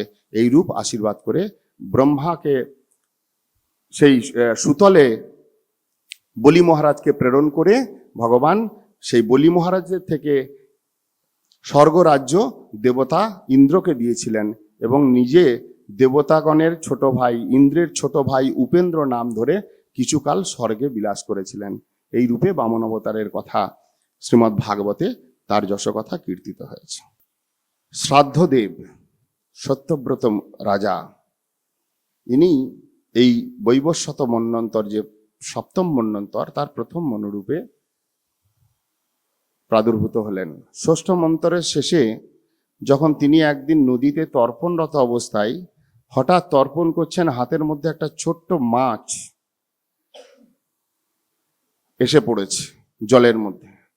যখনই তর্পণ করে জলটা ফেলতে যাবেন, ওই হাতের জলে থাকা সেই মাছটি কথা বলে উঠল, হে রাজন, আমি আপনার কাছে শরণাগত, আপনি আমাকে এই জলের মধ্যে ফেলে দেবেন না। অনেক বড় বড় জলজ প্রাণীগুলো রয়েছে, মাছগুলো রয়েছে, আমার খেয়ে ফেলবে, আমার প্রাণনাশ হবে। আমি আপনার কাছে শরণ নিয়েছি, আপনি আমাকে রক্ষা করুন। শরণাগতকে রক্ষা করা রাজার একটা কৃত্য। তাই সত্যব্রত রাজা সেই মাছটিকে নিজের কমণ্ডলুতে নিয়ে এসে রেখে দিলেন গৃহভ্যন্তরে। দেখা গেল এক রাত্রির মধ্যেই সেই মাছটি কমণ্ডলু ভোর তার শরীর বিস্তার করে ফেললেন। আবার কথা বলছেন যে তুমি আমাকে যে স্থান দিয়েছ, এই স্থানটি আমার জন্য উপযুক্ত না, একটু বড় স্থানে দাও। তখন তাকে সেই কমণ্ডলুর থেকে বের করে একটা কলসিতে রাখলেন, আরেকটু বড় জলাশয়। ক্রমে ক্রমে শরীর বর্ধন করে সেটাকেও বিস্তার করে ফেললেন। তখন রাজনের কাছে নিবেদন করাতে তিনি সরোবরে রাখলেন। এক রাত্রির মধ্যে সেই সরোবরটিকেও পূর্ণ করে ফেললেন শরীর বিস্তার করে। এইভাবে ক্রমে হ্রদে এবং হ্রদের পরে যখন সেই হ্রদকেও বিস্তার করে ফেলেছেন, তখন রাজা নিয়ে তাকে যখন সমুদ্রে দিবেন, তখন বলছেন, সমুদ্রে তুমি আমাকে রেখো না, সমুদ্রে বড় বড় জলজ প্রাণী তারা আমাকে শেষ করবে, আমাকে আরেকটু অন্য কোনো জায়গায় দাও। তখন সত্যব্রত রাজা বললেন, আপনি প্রকৃতপক্ষে কে, আপনার পরিচয় দিন। প্রকৃতির নিয়মের বহির্ভূত হয়ে এক এক রাত্রে এত বড় শরীর বিস্তার করছেন, নিশ্চয়ই কোনো সাধারণ মৎস্য তো আপনি নন, অতএব আপনি আপনার পরিচয় দিন। তখন সেই মৎস্যরূপী ভগবান তিনি উপদেশ করলেন এবং বললেন যে দেখো, আজ থেকে 7 দিন পরে মহাপ্রলয়ে এই ভুব এবং স্বর্গ, এই 3 লোক নষ্ট হবে। ষষ্ঠ মন্বন্তর শেষ হতে চলেছে। অতএব 7 দিনের মাথায় মহাপ্রলয়কালীন বর্ষা এবং জলেতে সমগ্র ত্রিলোক প্লাবিত হয়ে যাবে, ডুবে যাবে, নষ্ট হবে। তখন তুমি এই পৃথিবীর ঔষধি সকল এবং বীজ সকলকে নিয়ে এবং সপ্ত ঋষিকে নিয়ে তুমি অপেক্ষা করবে। আমার কৃপাতে একটি নৌকা সেখানে আসবে তোমার কাছে, সেই নৌকার মধ্যে তুমি বসে আর বাসুকি নাগকে দড়ি রূপে আমারই এই মস্তক উপরে শৃঙ্গের মধ্যে বেঁধে দিবে, আমি তোমাকে রক্ষা করব মহাপ্রলয়কালীন বাড়ির থেকে। তারপরে 7ম মন্বন্তরের প্রাদুর্ভাব যখন হবে, তখন তুমি সেই সপ্তঋষি, বীজ সকল, ঔষধি সকলকে নিয়ে পুনঃসৃষ্টিতে তুমি সেগুলোকে রচনা করবে। এই বলে মৎস্যরূপী ভগবান অন্তর্হিত হলেন। তিনি অপেক্ষারত ছিলেন। ঠিক 7 দিনের মাথায় মহাপ্রলয়কালীন বর্ষা এবং তার দ্বারা ত্রিলোক প্লাবিত হতে যখন শুরু করলো, তখন সপ্তঋষি পৃথিবীর ঔষধি এবং বীজ সকলকে নিয়ে তিনি নৌকার অপেক্ষায় থাকলেন। যথাসময়ে নৌকা এলো এবং নৌকার সঙ্গে সেই বাসুকি নাগ রশ্মি রূপে এলেন। মৎস্যরূপী ভগবানের আবির্ভাব হলো। তার শৃঙ্গের মধ্যে তাকে বেঁধে দিয়ে সংযোজন করে যখন মৎস্যরূপী অবতারের কাছে তিনি শরণাগত হলেন, তখন মৎস্য অবতারী ভগবান তিনি এই যতদিন প্রলয় চলল নৌকার মধ্যে বসিয়ে তাদেরকে সেই সময়টা পার করে পুনরায় বৈবস্বত মন্বন্তরের প্রাদুর্ভাবে তাদেরকে এই পৃথিবীর বুকে রেখে দিলেন। এই রূপে মৎস্য অবতার কথা কীর্তিত হয়েছে। 9ম স্কন্ধের কথায় মহারাজ পরীক্ষিতের অভিপ্রায় অনুসারে সেই মন্বন্তর কথা বর্ণন করতে গিয়ে এই বৈবস্বত মনু 7ম মন্বন্তরে এবং সেই বৈবস্বত মনুর বংশ বিস্তার ক্রমে বললেন সূত্রাকারে, যে ব্রহ্মা যিনি সৃষ্টি করছেন তাঁরই বহু পুত্র, 10 পুত্র এসেছিলেন প্রথমে মরীচি আদি। সেই মরীচির পুত্র শ্রাদ্ধদেব বা বৈবস্বত মনু। সেই বৈবস্বত মনু তার থেকে তিনি ভগবত আরাধনা করে 10 পুত্র লাভ করেছিলেন। পৃষধ্রী, ধাষ্ট্র, নরিসন্ত, স্বরজাতি, ইক্ষাকু, নভগ আদি 10 পুত্র। সেই নভগের পুত্ররূপে নাভাগ এবং নাভাগের পুত্ররূপে পরম মহাভাগবত অম্বরীশ মহারাজ এই বংশে এসেছিলেন, যার চরিত্র কথা শ্রীমদ্ ভাগবতের 9ম স্কন্ধে কীর্তিত হয়েছে। আমরা যখন বৃত্তাসুর কথা শ্রবণ করছিলাম 6ষ্ঠ স্কন্ধে, তার পূর্বে 5ম স্কন্ধে ঋষভদেবের কথা। ওই 5ম স্কন্ধে প্রেমের নাম উচ্চারণ করেছেন ঋষভদেব, ভগবত প্রেমের কথা। প্রীতির্ণ মই যাবৎ মই বাসুদেবে। যতক্ষণ ভগবানের বাসুদেবেতে প্রীতি না হয়, এবং সেই প্রীতি যে বিরহযুক্ত প্রীতি, তার সূচনা করেছেন 6ষ্ঠ স্কন্ধে। ভাগবত ক্রমে ক্রমে ভগবত প্রেমের, শুদ্ধ প্রেমের দিকে কিভাবে যাত্রা করছেন। এতক্ষণ ধরে বিবিধ চরিত্রের মধ্যে দিয়ে আমরা শ্রবণ, কীর্তন, স্মরণ আদি যে নবধা ভক্তি, যেমন পৃথু মহারাজ অর্চনে বা স্মরণেতে প্রহ্লাদ মহারাজ, শ্রবণেতে পরীক্ষিত মহারাজ, কীর্তনে সুখদেব গোস্বামী, এরকম শ্রবণ করতে করতে এসেছি। কিন্তু এই অম্বরীশ মহারাজ এক চরিত্র, যিনি নবধা ভক্তিকেই যাজন করেছিলেন। এই জন্য চৈতন্য চরিতামৃতে বলছেন, এক অঙ্গ সাধে কি বা সাধে বহু অঙ্গ।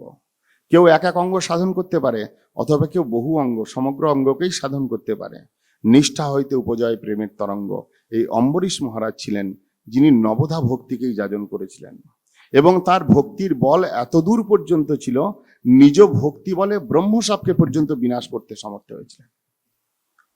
পরীক্ষিত মহারাজ তো ব্রহ্মসাপের দ্বারা গ্রস্ত হলেন। 7ম দিনে পরে তক্ষক দংশনে মৃত্যু হবে এরকম ব্রাহ্মণের অভিশাপ পেয়ে তার থেকে নিজের জীবনে মঙ্গল বিধান করলেন বটে, কিন্তু অম্বরীশ মহারাজ এমন ভক্তিমান পুরুষ ছিলেন যিনি ব্রাহ্মণ কর্তৃক প্রদত্ত অভিশাপকে বিনাশ করতে সমর্থ হয়েছিলেন নিজ ভক্তির বলে। এই জন্য ভক্তিমান পুরুষ, ভক্তি লাভ করা পুরুষের আর কিছু অলভ্য থাকে না, আর কিছু প্রাপ্তি বাকি থাকে না। সেই অম্বরীশ মহারাজের চরিত্র এই নবম স্কন্ধে, যিনি একজন প্রেমিক ভক্ত, তার সম্বন্ধে ভাগবতে বলছেন। সুখদেব গোস্বামীপাদ বলছেন যে কিভাবে সেই অম্বরীশ মহারাজ নবধা ভক্তি যাজন করতেন। চতুর্থ অধ্যায়ে বলছেন, সবৈ মন কৃষ্ণ পদারবিন্দয় বচাংসি বৈকুণ্ঠ গুণানুবর্ণনে করৌ হরে মন্দির মার্জনাদিষু শ্রুতিম চকার অচ্যুত সৎকথাদয়ে মুকুন্দ লিঙ্গালয় দর্শনে দৃশৌ তদ্ভৃত্ত গাত্র স্পর্শে অঙ্গ সঙ্গমম ঘ্রাণঞ্চ তৎপাদ সরজ সৌরভে শ্রীমত্তুলস্যা রসনম তদর্পিতে পাদৌ হরে ক্ষেত্র পদানুসর্পণে শির ঋষিকেশ পদাভিবন্দনে কামঞ্চ দাস্যে ন তু কাম কাম্যয়া যথোত্তম শ্লোক জনাশ্রয়ারতি। সেই ভগবান উত্তম শ্লোকে যে প্রকারে রতি লাভ হতে পারে, যে প্রকারে প্রীতি লাভ হতে পারে, সেই ব্যবস্থা তিনি নিজের জীবন দিয়ে করেছিলেন। কি কি করেছিলেন? মন কৃষ্ণ পদারবিন্দয়, মনটা ভগবানের পাদপদ্মের স্মরণে লাগিয়েছেন।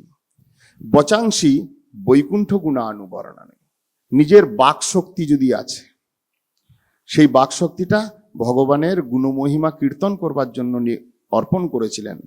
করৌ হরে মন্দির মার্জনাদিষু, তিনি রাজা, তার দাস দাসীর অভাব নেই, কিন্তু তিনি নিজ হাতে মন্দির মার্জন করতেন একজন রাজা হয়ে। আমরা তো মার্জন সেবা পেলে মন খারাপ হয়। যদি পুরুষ ভক্ত হয়, মার্জন করতে বললে মনে হয় আমি তো একজন মাস্টার মানুষ, আমি কি বা মন্দির ঝাড়ু দিব। আর মহিলা ভক্ত হলে চিন্তা করেন কিভাবে রান্নাঘরে ঢোকা যায় অথবা মালা ঘরে ঢোকা যায়, কিন্তু ঝাড়ু দিতে বললে কেন জানি মনে হয় অসম্মান হয়ে গেল। যদি প্রসাদ পাওয়ার পরে সাধুরা মাইকে অ্যানাউন্স করে, আসুন মায়েরা একটু উচ্ছিষ্ট জায়গাটা পরিষ্কার করে দিন, আর মায়েদের দেখা যায় না। আর রাজা অম্বরীশ করৌ হরে মন্দির মার্জনাদিষু, তিনি রাজা হয়ে তিনি চাইলেই দাস দাসীকে লাগাতে পারতেন, কিন্তু নিজে হাতে ভগবত মন্দির মার্জন করতেন। শ্রুতিং চ অকার অচ্যুত সৎকথা দেয়, এবং কানটা ভগবানের কথা শুনবার জন্য লাগাতেন। রাজ্যপাট চালাতে যেতেন না, রাজ্য ছেড়ে দিয়েছিলেন মন্ত্রীদের হাতে। রাজ্যের কি ভালো হলো কি মন্দ হলো ঘুরেও তাকাতেন না। মন্ত্রী পার্ষদ তাদেরকে রেখেছেন রাজ্য চালাতে, আর তিনি নিজে রাজা হয়ে ভগবানের শ্রীঅঙ্গ সেবা, ভগবানের শ্রীমন্দিরের সেবা, ভগবানের রন্ধন সেবা, মার্জন সেবা, এই সবগুলো দিয়ে অতিবাহিত করছেন। মুকুন্দ লিঙ্গালয় দর্শনের দৃশ্য, ওই দুটো চোখ রাজকার্য দেখাতেন না, কেবল ভগবত দর্শন, ভগবানের ভক্তগণের দর্শনের কাজে লাগাতেন। তদ ভৃত্য গাত্র স্পর্শে অঙ্গ সঙ্গমম, তার অঙ্গ দিয়ে ত্বকটা, এই চামড়াটা পর্যন্ত ভগবানের সেবায় কিভাবে লাগাতেন?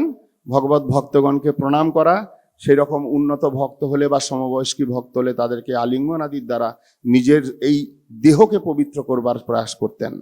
ঘ্রাণঞ্চ তৎপাদ সরজ সৌরভে, ঘ্রাণ দ্বারা ভগবানের পাদপদ্মের সৌরভ অর্থাৎ নির্মাল্যাদি গ্রহণ করে নিজের ঘ্রাণটাকেও ভক্তির কাজে লাগাতেন। শ্রীমৎ তুলস্যা রসনাম তদর্পিতে, সেই ভগবত প্রদত্ত তুলসী, ভগবত প্রদত্ত প্রসাদ, সেইটা দ্বারা নিজের রসনা তৃপ্তি করতেন।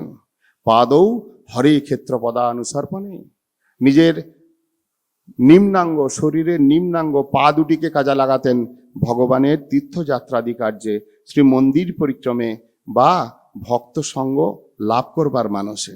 শির ঋষিকেশ পদাভিবন্দনে, মস্তকটা সদা সর্বদা ভগবানের পাদ পদ্মের চরণে নত হয়ে সেখানে বন্দন অভিবন্দন আদির দ্বারা, প্রণাম আদির দ্বারা মস্তকের শিরভূষণ করেছিলেন। কামঞ্চ দাস্যে নত কাম কাম্যয়া, তার যদি কোনো কামনা, যেটা আমাদের চিত্তের মধ্যে সবসময় কিলবিল কিলবিল করছে পোকার মতো, সেই অম্বরীশ মহারাজের কামঞ্চ দাস্যে, ভগবানের দাসত্ব লাভ করার জন্য চিত্তটা খালি কামনাগ্রস্ত ছিল। নত কাম কাম্যয়া, নাকি এই সাংসারিক বিষয়ে বিষয় কিছু ভোগ লাভ করবার জন্য তার চিত্তটা চাইতো। স্ত্রী, পুত্র, পরিবার, রাজ্য, রাজপাট, প্রজাবর্গ কোনো দিকে ধাবিত হতো না, একমাত্র ভগবানের দাসত্ব লাভ করার জন্যই তার কামনাটা লাগিয়েছিলেন। এইভাবে যথ উত্তম শ্লোক জনাশ্রয় আরতি, ভগবানের ভক্তগণ যেরকম শুদ্ধ রতি বা প্রীতি করেন, সেই প্রীতি লাভ করবার জন্য এই অম্বরীশ মহারাজ নিজের সমগ্র ইন্দ্রিয় দিয়ে সর্বাত্মনা হয়ে সেই ভগবানের আরাধনায় নিজেকে অর্পণ করেছিলেন। একদা তিনি স্থির করলেন ভগবানের প্রীতি উদ্দেশ্যে সম্বৎসর কালব্যাপী একাদশী ব্রত করবেন। তাই সেই 1 বৎসর কাল একাদশী ব্রত, এই কথা প্রসঙ্গে একাদশী ব্রতের বিধানের কথাও ভাগবতে এনেছেন, যে প্রকৃতপক্ষে একাদশী 3 দিন ধরে হয়। দশমীর দিন দুপুরবেলা ভোজন করবার পর সেখান থেকেই উপবাস শুরু, রাত্রিতে ভোজন নিষিদ্ধ। একাদশীর দিন নির্জলা এবং দ্বাদশীর দিনে দেব দ্বিজ ব্রাহ্মণ এবং হরি আরাধনা করবার পরে পারণ সময়ে পারণ করা, একবারই ভোজন বিধান। রাত্রিকালীন ভোজন সেদিনও নিষিদ্ধ। এই রূপে ত্রিদিবসীয় ব্রত করার বিধান রয়েছে। আমরা কলিহত জীব, আমরা কেন এই বিধান মানতে পারছি না? শাস্ত্রে অসামর্থ্য পক্ষে অনুকল্পের বিধান, অর্থাৎ ফলাহার করে হলেও ব্রত করার বিধান দিয়েছেন। কিন্তু অম্বরীশ মহারাজ তিনি সেই 3 দিন ব্যাপী ত্রিদিবসীয় ব্রত একাদশী, এইটা 1 বৎসর ব্যাপী যে একাদশী এসেছেন সম্বৎসর কালে, ঠিক সেইভাবে পালন করতে করতে অন্তিম একাদশী ব্রততে তিনি পালন করে সমাপন করবেন। এদিকে দুর্বাসা মুনি তিনি একটু মতিভ্রষ্টই হলেন এক প্রকার। অম্বরীশ মহারাজের প্রশংসা শুনতে শুনতে হঠাৎ তার মনের মধ্যে এমন মায়া আসলো যে অম্বরীশ মহারাজের প্রশংসায় অসহনীয় হয়ে তাকে কি করে মহিমাটাকে নষ্ট করা যায়, এই চিন্তন করে এই একাদশী পারণ সময়ে হঠাৎ সশিষ্য উপস্থিত হয়ে পড়লেন। প্রকৃতপক্ষে ঋষিমুনিদের এগুলো হওয়ার কথা নয়, কিন্তু ভগবত ইচ্ছা বলবতী। ঋষির কিছু পূর্বজন্মের এমন কর্ম ছিল, এমন একটা অহংকার বশত তিনি, দুর্বাসা ঋষি প্রায় অভিশাপ দিতে প্রসিদ্ধ, প্রচণ্ড ক্রোধী, প্রচণ্ড অভিশাপ দেন। এমন এক স্থানে হয়েছিল ঘটনা, যেখানে তার শ্বশুরই তাকে বলেছিলেন যে এই যে তুমি সর্বসময় অভিশাপ দিতে থাকো, একটা দিন এমন জায়গায় পড়বে, এমন অবস্থা হবে যে তোমার ভীষণ পরাভব হবে, তুমি চরম শিক্ষা লাভ করতে পারবে। ঘটনাচক্রে সেই দিন এসে উপস্থিত হলো। অথবা বলা যেতে পারে ভগবত ভক্তের মহিমা বিস্তার করার জন্য ভগবত ইচ্ছাই এবং তার কর্মফল ভোগ সবটাই একত্রিত হয়ে দুর্বাসা মুনি সশিষ্য হঠাৎ করে এমনভাবে এমন সময়ে এসে উপস্থিত হলেন যেন পারণ করবেন। রাজা সকলকে ভগবত আরাধনা করেছেন দ্বাদশী তিথিতে এবং পারণ করবেন বলে প্রস্তুত হয়েছেন। দেব দ্বিজ সকলকে ভোজন করিয়েছেন, অবশেষে পারণ করবেন। ঠিক সেই সময় দুর্বাসা মুনি সশিষ্য উপস্থিত হয়ে পড়লেন। এখন একে তো অতিথি, উপর থেকে ঋষি মুনি সাধু, অতএব তাকে ভোজন না করিয়ে তো ভোজন করা যায় না, তাতে ব্রত বৈগুণ্য হয়। অতএব তিনি নিবেদন করলেন যে হে প্রভু, আপনি আমার আতিথ্য স্বীকার করুন, আপনি ভিক্ষা গ্রহণ করুন। দুর্বাসা মুনি বললেন আচ্ছা ঠিক আছে, কিন্তু আমি এখনো পর্যন্ত মধ্যাহ্নে আহ্নিকটা বাকি আছে, অতএব আমি স্নান সেরে আহ্নিক করে আসি। এই বলে যমুনায় গেলেন স্নান করতে। এদিকে তার তো ইচ্ছা যে এই যে কোনো ক্রমে 1 বছর ধরে ব্রত করছে, এটাকে যদি আমি নষ্ট করতে পারি তাহলে তার অপযশ হবে। এইভাবে তিনি স্নান করতে গিয়ে শিষ্যগণকে নিয়ে হঠাৎ স্নানের পরে তর্পণ এবং আহ্নিক আদি করতে লাগলেন। আহ্নিক কি করছেন? পৈতেরা ধরে অপেক্ষা করছেন যাতে সময়টা অতিবাহিত হয়, যাতে তার ব্রত নষ্ট হয়। এই রকম চিন্তা করতে করতে যখন পার করছেন, এদিকে পারণের সময় অতিক্রান্ত দেখে রাজা চিন্তিত হয়ে অন্যান্য ঋষিমুনির কাছে বিধান চাইলেন যে আমার কি করা উচিত। আমি যদি তাকে বাদ দিয়ে ভোজন করি সেটা অন্যায়, তিনি সাধু, তিনি আমার গৃহে অতিথি রূপে এসছেন, আজ দ্বাদশী তিথি, তাকে বাদ দিয়ে ভোজন আমি করতে পারি না। আর দ্বিতীয়ত যদি ভোজন না করি তাহলে পারণ যথাসময়ে পারণ না করলে এই সম্বৎসর কালব্যাপী যে একাদশী করলাম সেটারও কোনো বিশেষ লাভ হয় না। যদিও একাদশীর ফলপ্রাপ্তির আশায় তিনি করেন নাই, কিন্তু একাদশী ব্রত করেছেন ভগবানের সুখোদ্দেশ্যে হেতু। একাদশী মানেই মাধব তিথি। ভক্তিবিনোদ ঠাকুর গেয়েছেন, মাধব তিথি ভক্তি জননী যতনে পালন করি, কৃষ্ণ বসতি বসতি বলি পরম আদরে বলি। এই একাদশী তিথি হরি সন্তোষ বিধানার্থে করা হয়। অতএব এটা যত্নপূর্বক বিধিবিধান অনুসারে করা উচিত, যাতে হরি সন্তুষ্ট হন। তাই তিনি চিন্তা করলেন, যদি আমি পারণটা যথাসময় না করি, হরি সন্তোষ বিধান কার্যে ত্রুটি হবে।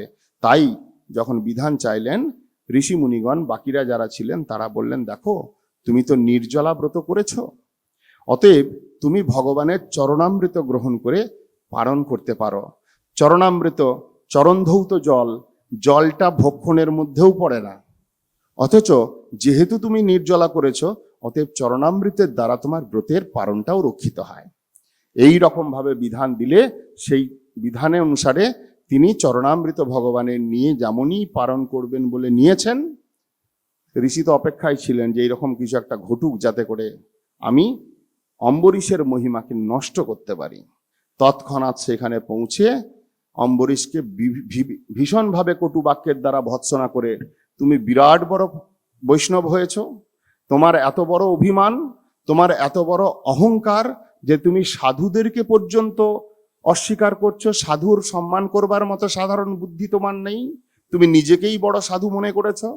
এই রকম বলতে বলতে নিজের জটার থেকে কৃত্তা নামক এক অপদেবতাকে সৃষ্টি করলেন।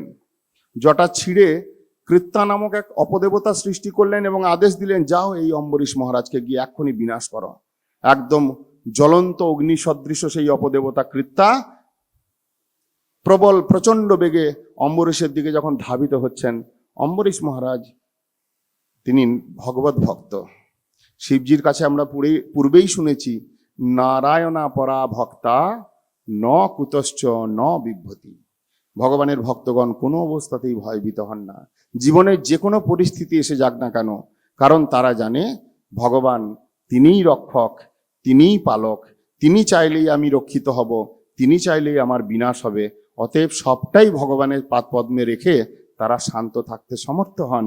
অম্বরীশ মহারাজ মাথা নত করে কৃতাঞ্জলি পুটে সেই অপদেবতার দিকে তাকিয়ে তিনি অপেক্ষা করতে লাগলেন। অপদেবতা যেমনই সেই অম্বরীশকে গ্রাস করবে করে এগিয়ে আসছিল, সেই ভগবানের সুদর্শন চক্র, যিনি ভক্ত রক্ষা লাগি সদা প্রস্তুত। কোথা থেকে সেই সুদর্শন চক্র এক সনসন সনসন আওয়াজ করতে করতে এসে প্রথমে কৃত্তারূপী অপদেবতাকে বিনাশ করে ক্রমে পড়ে গেলেন সেই কৃত্তা সৃষ্টিকারক সেই দুর্বাসার প্রতি।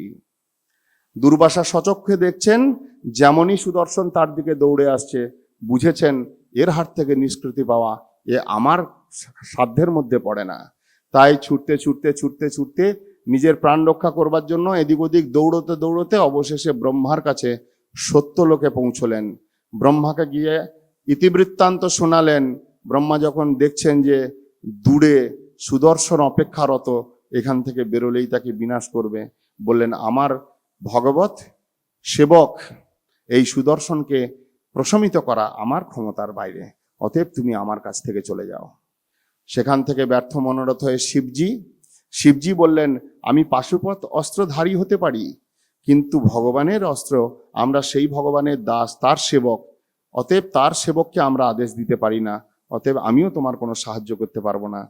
নিরুপায় হয়ে বৈকুণ্ঠে ভগবানের কাছে উপনীত হলেন এবং যখন ভগবানের কাছে ক্ষমা ভিক্ষা করতে লাগলেন, তখন ভগবান বলছেন, হে ব্রাহ্মণ, হে ঋষি, অহম ভক্ত পরাধীন হি অস্বতন্ত্রই বদ্ধিজ। খুব ভালো কথা, এই সুদর্শন আমার সেবক, অতএব তুমি আমার কাছে এসেছো, ব্রহ্মা এবং শিব তোমাকে আমার কাছে পাঠিয়ে দিয়েছে, কিন্তু তোমার মনে হয় একটা জিনিস জানা নাই, অহম ভক্ত পরাধীন, আমি কিন্তু ভক্তের অধীন। ভক্তের ইচ্ছার বিরুদ্ধে আমার কোনো ইচ্ছা কাজ করবে না। কেন জানো? সাধুভিগ্রস্ত হৃদয় ভক্তই ভক্ত জনপ্রিয়।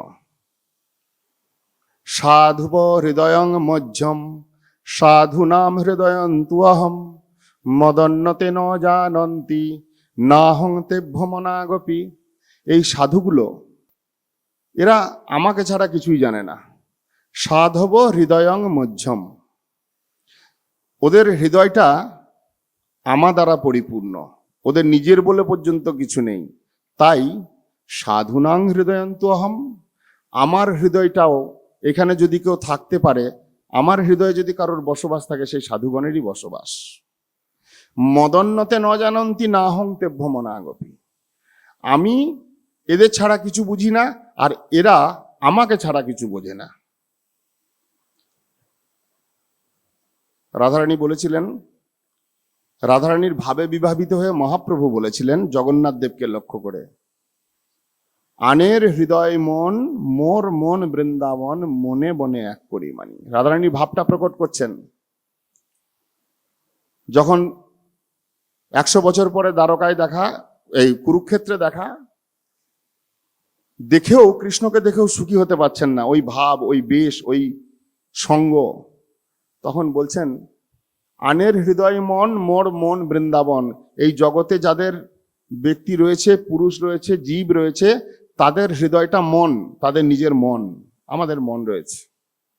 কিন্তু রাধারানী বলছেন মোর মন বৃন্দাবন, আমার মন বলে কিছু নেই, আমার যদি মন আছে সেটা বৃন্দাবন, যে বৃন্দাবন তোমার বিলাসভূমি। তাই এখানে ভগবান বলছেন মদন্নতে ন জানন্তি না হং তেভ্য মনাগপি।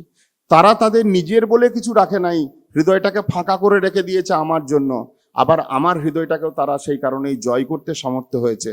কারণ মৎসেবয়া প্রতীতং তে শালক্যাদি চতুষ্টয়ম ন ইচ্ছন্তি সেবয়া পূর্ণা কুত অন্যৎ কাল বিপ্রতম। ন ইচ্ছন্তি সেবয়া, পূর্বে বলেছেন দিয়মানম ন গৃহ্ণন্তি বিনা মৎসেবনং জানা। আমি যদি তাদেরকে অন্য কিছু দিতেও চাই, জগতের লোক তো আমার কাছে এসে চায়, আমি ভক্তগণকে দিতেও যদি চাই, তথাপি তারা গ্রহণ করেন না। কিন্তু আমার জন্য সর্বস্ব ত্যাগ করেন। মৎকৃতে ত্যক্ত কর্মাণি ত্যক্ত স্বজন বান্ধবা। দুস্ত্যাজ্য স্বজন বান্ধব, এই কর্মের চক্র, নিজ ভোগবৃত্তি মৎকৃতে ত্যক্ত। আমার জন্য তারা সর্বস্ব ত্যাগী হয়ে অন্তরে এবং বাইরের থেকে সবকিছুকে ত্যাগ করে কেবল আমার সুখবিধান পর বৃত্তিতে পরিচালিত হতে হতে এমন করেছে, আমি যদি কিছু দিতে চাই তার বিনিময়ে, আমার কাছে সব কিছু আছে, দিয়মানম ন গৃহ্ণন্তি বিনা মৎসেবনম জানা। দিতে চাইলে পর্যন্ত তারা নেয় না। আমি কি করব? অবশেষে আমি তাদেরকে দিয়ে ফেলেছি নিজেকে। ওই জন্য অহম ভক্ত পরাধীন। ভাগবতের প্রথম শ্লোকে ভাগবত বলছেন ভগবান কে? জন্মাদস্য যত অন্যয়াদ ইতরতস্য অর্থেষু অভিজ্ঞ সরাট। তিনি স্বতন্ত্র, তিনি পরম স্বতন্ত্র। আর সেই ভগবান কিনা আজকে বলছেন অহম ভক্ত পরাধীন। এই হলো ভগবানের ভগবত্তা। ভগবত্তার বৈশিষ্ট্যই হলো বৈপরীত্য ধর্ম। যিনি চরম স্বতন্ত্র, তিনি কিনা পরতন্ত্র। যিনি ঈশ্বর, সর্বশ্রেষ্ঠ, সর্বশক্তিমান, সেই কৃষ্ণকে কিনা আবার যশোদা মা কোলে করে নিয়ে দুধ পান করাচ্ছে। সে নিজে হেঁটে যাওয়ার ক্ষমতাও কোনো কোনো সময় হারিয়ে ফেলে, মায়ের কোলে চাপবার জন্য কাঁদতে থাকে।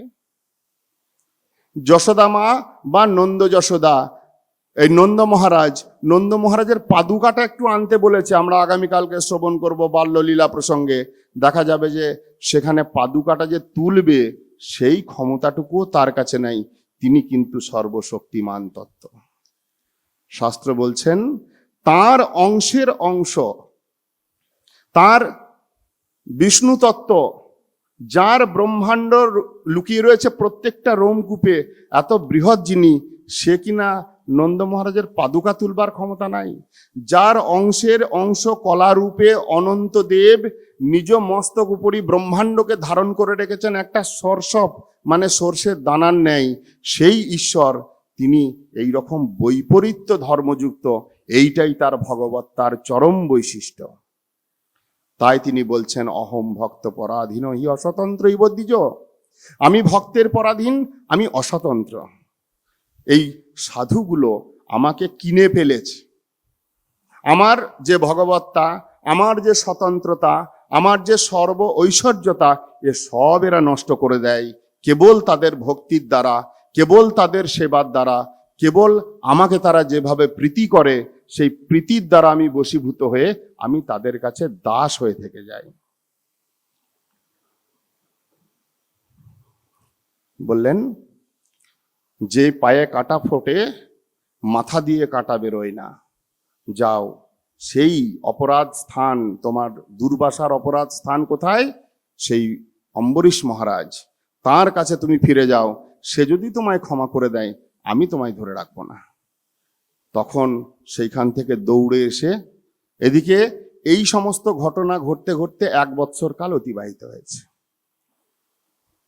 অম্বরীশ মহারাজের ক্ষতি সাধন করতে এসেছিলেন, ব্রহ্ম শাপ দিলেন, সে সব বিনাশপ্রাপ্ত হলো। যশ আরো বিস্তার লাভ করলো।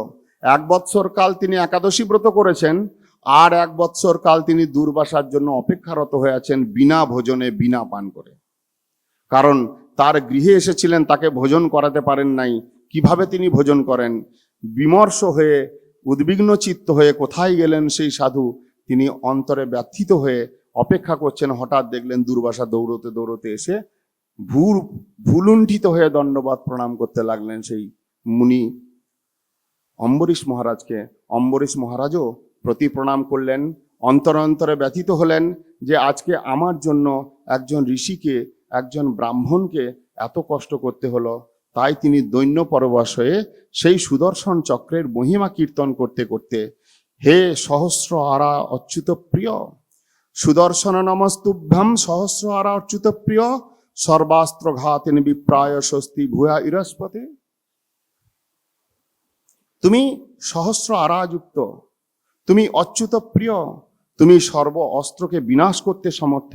এই রকম বেশ কিছু তার মহিমা কীর্তন করে অবশেষে বললেন, হে সুদর্শন, আমি তোমার চরণে প্রার্থনা করছি, যদি আমার হৃদয়ে অন্তরে ভগবানের জন্য স্বল্প বিস্তর প্রীতি থাকে, যদি আমি জীবনে কোনোদিন সৎকর্মাদি করে থাকি, যদি আমি সাধুগুরু বৈষ্ণব সেবারূপ পরম সাধন করে থাকি, সেই সমস্ত সাধনের ফলস্বরূপ তুমি এই দুর্বাসা মুনিকে তুমি উদ্ধার করো, একে তুমি রক্ষা করো।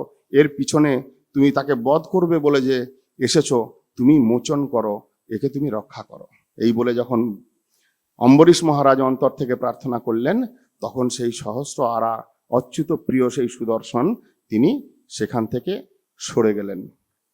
দুর্বাসা সব কথা দেখে, সব ঘটনা দেখে অবশেষে বলছেন, অহো অনন্ত দাসানাম মহত্তম দৃষ্টম অদ্য মে, কৃতাগোষয়পি যদ্রাজন মঙ্গলানি সমীহসে। তিনি হৃদয় থেকে বলছেন, অহো অনন্ত দাসানাম মহত্তম অদ্য দৃষ্টমে। ভগবত ভক্তগণের কি মহিমা! তিনি একজন ঋষি, তিনি একজন সর্বসিদ্ধিপ্রাপ্ত ঋষি। তিনি আজকে বলছেন, অহো অনন্ত দাসানাম মহত্তম দৃষ্টম অদ্য মে। আমার সামনে যা ঘটলো, আমার জীবনে যা ঘটলো, সম্মুখে দাঁড়িয়ে থাকা এই অম্বরীশ মহারাজকে তিনি দেখছেন, আর ভগবানের নিজের কথা শুনে এসে বলছেন, এই রাজন, আমি যার অমঙ্গল সাধন করবার জন্য এত কিছু ব্যবস্থা করেছিলাম, তিনি আমার মঙ্গল বিধান করবার জন্য সুদর্শনের কাছে প্রার্থনা করছেন। অহো অনন্ত দাসানাম মহিমা। এই হলো ভগবত ভক্তগণের মহিমা। যিনি, এই জন্য মহাপ্রভুর চরম উপদেশ, তৃণাদপি শুনিছেন তররিব সহিষ্ণু না। বৃক্ষের ন্যায় সহিষ্ণু। বৃক্ষের কি গুণ? যে তার সেবা করে তাকে তিনি ফল ফুল জল দেন, যে তার সেবা করে না তাকেও তিনি ফল ফুল ছায়া দেন। যে ব্যক্তি তার ডালকে ছেদন করে তাকে কষ্ট দেন, তাকেও তিনি ফল ফুল ছায়া দান করে কৃতার্থ করেন। তাই বলছেন, কৃতাগসপি যদ্রাজন মঙ্গলানি সমীহসে। ইনি আমার মঙ্গল বিধান করছেন, যে আমি তাকে বিনাশ করবার জন্য কৃত্যারূপী অপদেবতা সৃষ্টি করে তার পিছনে লাগিয়েছিলাম, যে আমি তার অপযশ করাবার জন্য কপটভাবে তার ক্ষতি সাধন করতে চেয়েছিলাম, কোনো দিকে না দেখে তিনি আমার চরম মঙ্গল বিধান করিয়ে ছাড়লেন আজকে। এই হলো অনন্ত দাসানাম মহিমা। দুষ্কর কোনু সাধুনাম দুস্ত্যাজ্য বা মহাত্মানাম জয় সংগৃহীত ভগবান সত্যতাম ঋষভ হরি। এই রকম যারা ভক্ত ভগবানের, তাদের দুষ্কার্যই বা কি আর তাদের দুস্ত্যাজ্যই বা কি। এই সংসারে কোনো বস্তু তাদেরকে বেঁধে রাখতে সমর্থ হয় না, এবং তারা যদি কিছু পেতে চায় তাহলে কোনো বস্তু তাদের অলভ্য থাকে না। অতএব ভগবত ভক্তের ন্যায় শ্রেষ্ঠ তত্ত্ব ইহলোকে বা পরলোকে কোথাও নেই। জন্নাম শ্রুতিমাত্রেণ পুমান ভবতি নির্মল তস্য তীর্থপদ কিংবা দাসানাম অবশিষ্যত। যে ভগবানের নাম শ্রবণ মাত্রে জীবের হৃদয় নির্মল হয়, সেই তীর্থপাদ ভগবান যাদের হৃদয়কে অলঙ্কৃত করে বসে রয়েছেন, তারা এই সংসারে আর অপ্রাপ্তি বলে কিছু থাকে না, অভাব বলে থাকে না। যেমন ভগবান তিনি নিজ লাভে পরিপূর্ণ, তার দাসগণ সেরকম নিজ লাভে পরিপূর্ণ। এই জন্য বললেন সর্ব মহাগুণগণ বৈষ্ণব শরীরে। যেমনটি ভগবানের গুণ তেমনটি ভগবত ভক্তের গুণ। কৃষ্ণের সকল শক্তি তাহাতে সঞ্চরে। এই জন্য কৃষ্ণ সেবা এবং কৃষ্ণ ভক্ত সেবা, এর থেকে উত্তম ধর্ম আর কিছু হয় না। ভক্তিবিনোদ ঠাকুর গদ্রুম চন্দ্র ভদন উপদেশ কীর্তন রচনা করতে গিয়ে বললেন, হরি সেবক সেবন ধর্ম পর। হরি সেবন ধর্ম, এটা পরধর্ম, এটা ভাগবতের প্রথম দিকের শিক্ষা। সুত গোস্বামী পাদ প্রথমেই বলেছেন, সবই পুংসাং পর ধর্ম যত ভক্তির অধক্ষজে। কিন্তু সেই ভাগবত অনুশীলনকারী মহাভাগবতগণ কীর্তন করছেন, হরি সেবক সেবন ধর্ম পর, হরি নাম রসামৃত পানরত। হরি সেবকের সেবা করাটা এ আরো বেশি মহিমাময়। এই জন্য বলছেন, দুর্বাসা মুনি বলছেন, এতদিন আমি তপস্যা করেছি, এত সিদ্ধি লাভ করেছি, ব্রহ্মা বিষ্ণু মহেশ্বর পর্যন্ত আমাকে কৃপা তারা অভিষিক্ত করেছেন বটে, কিন্তু প্রকৃতপক্ষে আমার উপরে কৃপা হয় নাই। আজ আমি কৃতার্থ হলাম। তাই বলছেন, প্রীতোস্মি অনুগৃহীতোস্মি তব ভাগবতস্য বই। অম্বরীশ মহারাজ পর্যন্ত বলছেন, কবে আমি কৃতার্থ হলাম, কবে আমি কৃতার্থ হলাম? যেদিন মহাভাগবতের দ্বারা আমার অভিষিক্ত হলো হৃদয়টা। ভাগবতে পদে পদে বারংবার প্রত্যেকটি প্রসঙ্গের মধ্যেই একটা শিক্ষা দিয়েছেন, ভগবত ভক্তের কৃপালাভী ভক্তির একমাত্র মূল কারণ। কৃষ্ণ ভক্তি জন্ম মূল হয় সাধু সঙ্গ, দুর্লভ সাধু সঙ্গ। শ্রীমান মহাপ্রভুর উপদিষ্ট 5টি ভক্তাঙ্গের মধ্যেও ভাগবত শ্রবণ, সাধু সঙ্গ, এই দুটোকে ধরা হয়েছে। তাই বললেন, প্রীতোস্মি অনুগৃহীতোস্মি তব ভাগবতস্য বই, দর্শন স্পর্শন আলাপই আতিথ্যেন আত্মমেধসা।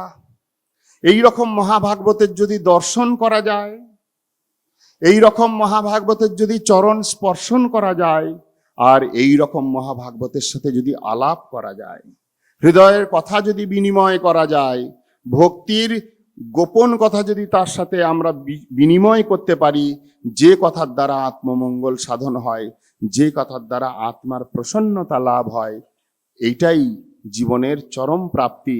দুর্বাসা স্বচ্ছভাবে বলছেন, প্রীতোস্মি অনুগৃহীতোস্মি। আমি শুধু অনুগৃহীত হলাম, আমি খালি কৃপা পেলাম তা নয়, আমি পরম প্রীতিবান হলাম।